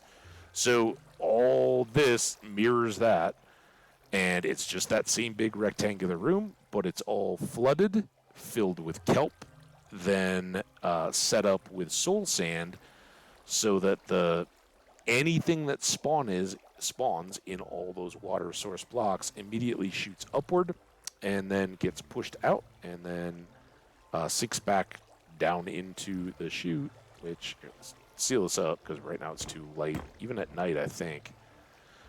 They come down. That water channel runs all the way through, and they drop down to our killing floor, which we'll be down to in just a moment. Because this, other than a roof, but that'll get in the way of our flooding, right? So we aren't going to want to have that going. And I suspect that the entire farming operation, I don't think the farm is going to be tenable while we work on this side, because all this is going to go, that'll be the edge, right? Right. I'm asking myself here as we go.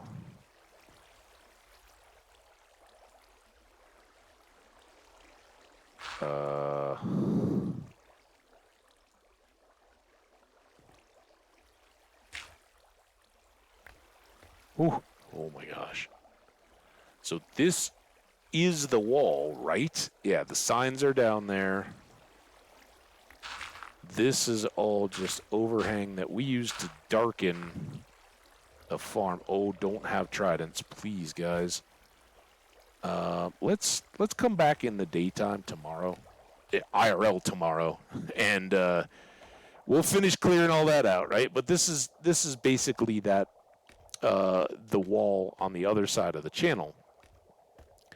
So the next stage will be to cover all this floor in dirt and set up our scaffold to go all the way up on the outside. And I think that's going to be our access to the farm. This one can certainly go.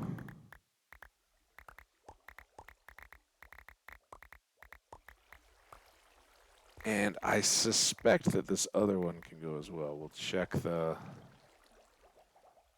Yeah, we got plenty of space. Oh, we gotta... let's seal this up. Ooh.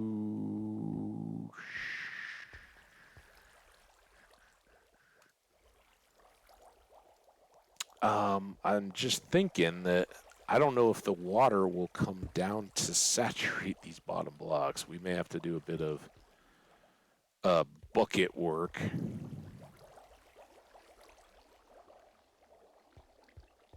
These will be fine. And I'm certainly not going to mess around with it now.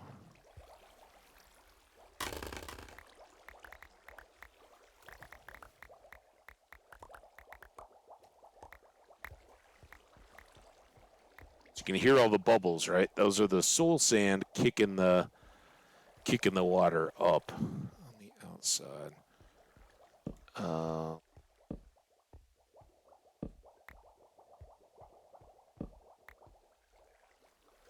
Now I really wish I remembered better what we had learned from our last experience.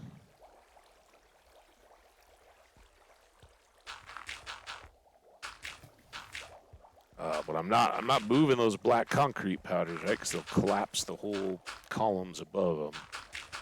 No sense in that. If they don't soak, we'll just put a dirt path around the outside and use buckets on their outer edges.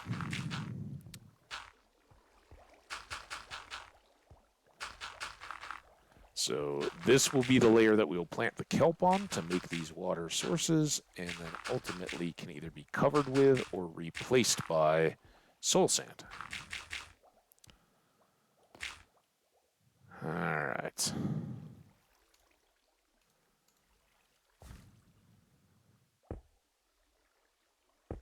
Let's all go there. And then here, look at them all down there.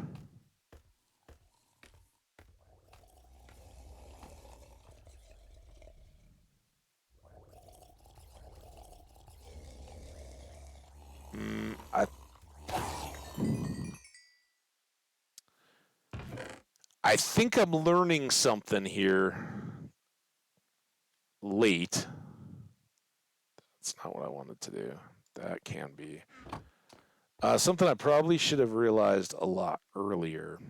I don't know. You guys tell me, is it an overlookable mechanic? I think we want to make a little hangout up here because yes, the 28, those become unspawnable, and I wanted the full 64 to be the blocks that. Well, no, they should be able to go 128, right? Never mind. I was thinking like, oh, it runs better when we're up there. I think it's the amount of time that we're spending that's filling the farm, not that it's running better or worse. In fact, it should run better when we're down here. We have 28 blocks of space so that those bottom levels will generate mobs. They won't be too close to us to produce new mobs. But I was worried for a second there. I was like, oh, when they go all the way up to the top of 64, they're going to despawn before they make it through the current and then drop back down. But that's not the case. Now we've effectively turned off the farm. So if we stand right here right now, we're not going to see anybody come in. That's not the big factor. The big factor is we want to go 64 more blocks up. That'll get us up to the top of the farm going through this hole.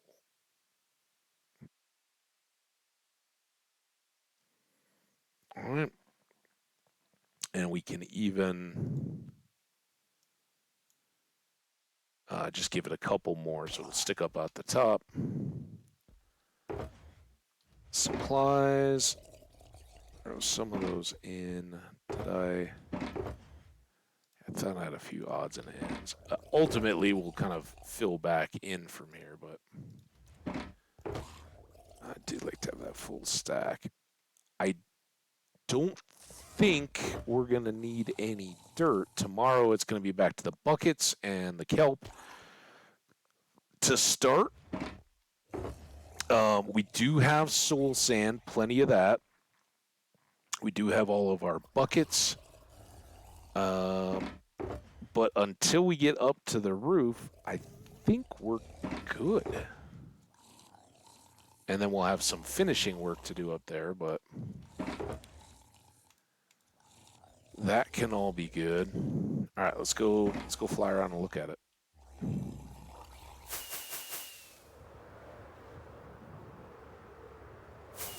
Go over towards the creeper farm. Give folks who may be dropping in here. I think the stream is going pretty quiet. It's very much later than I normally stream, so a lot of the regular folks are in different time zones or whatever.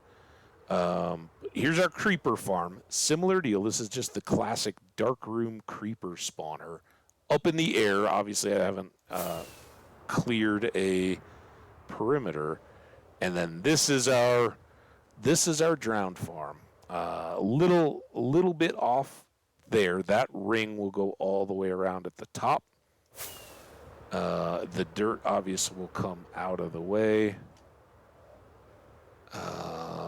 But I think it looks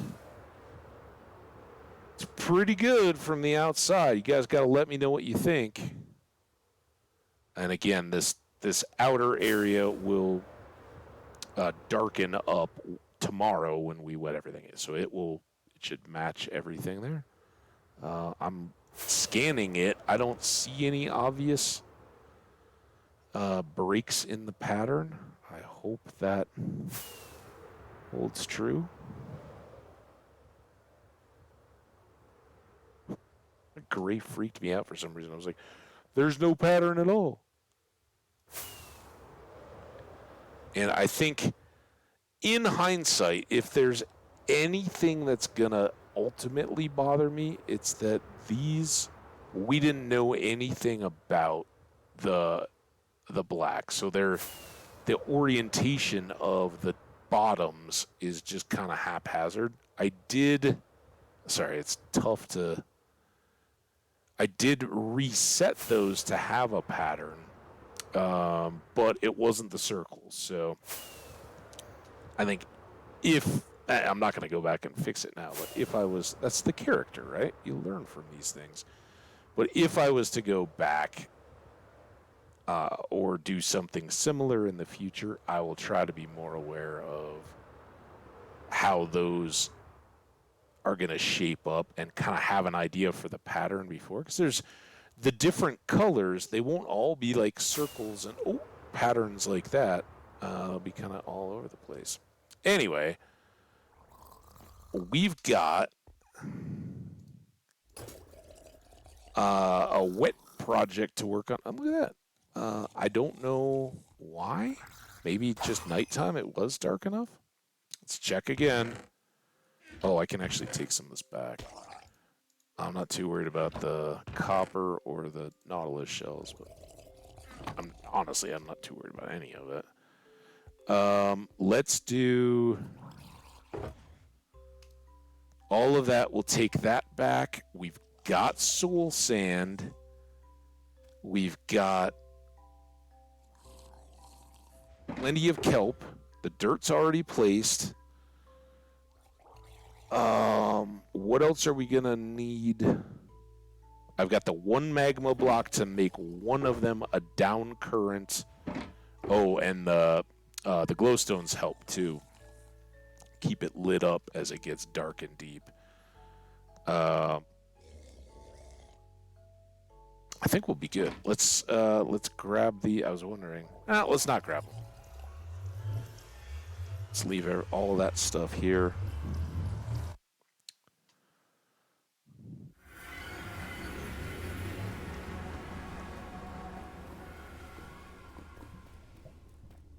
Oh my gosh, I can like totally feel my belt buckle digging into my. Well, it's a little bit of a gut. I'll admit it. But I know it's just aggravated because all day yesterday driving 10, 11 hours or whatever with shorts with a belt on. Man, oh man, that like by the end it was just agony. I was even thinking like, dude, I should just open my belt in my shorts as I'm driving, but I have my seatbelt on and all that, and it's like, dude, just deal with it. Quit complaining to myself. So I did. All right, so we got some of this. We can trade this zombie flesh for emeralds at some point. But I am excited and hopeful that by tomorrow we will have a fully functioning drowned farm, at least as fully functional as our drowned farm is going to get. It turns out we're good to go there, at least for now.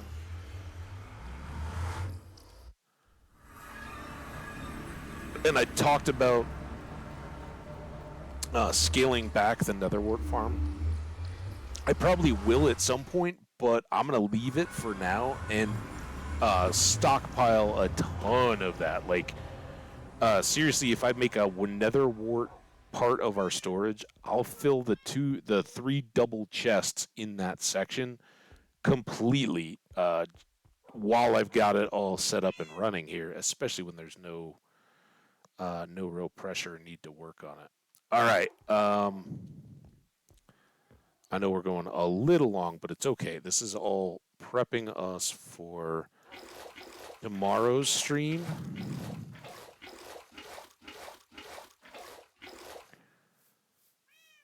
And I think, like, quite frankly, if there's buckets just laying around, if they are, they're now in my tools thing. And I don't think I have extra empty buckets. Yeah, if I kind of lost it when I was filling those buckets. Whatever it was, we'll figure it out. We're gonna go finish at the creeper farm, as we often like to do. We will work on repairing the pick, which got a lot of wear and tear thanks to having to tear down most of what I put up today. Like, we started the day with a fully repaired pick, and look at that. Oh no, we did the basement too. I forgot. We started the day expanding the basement. That probably took its toll. I was a little shocked, like, man.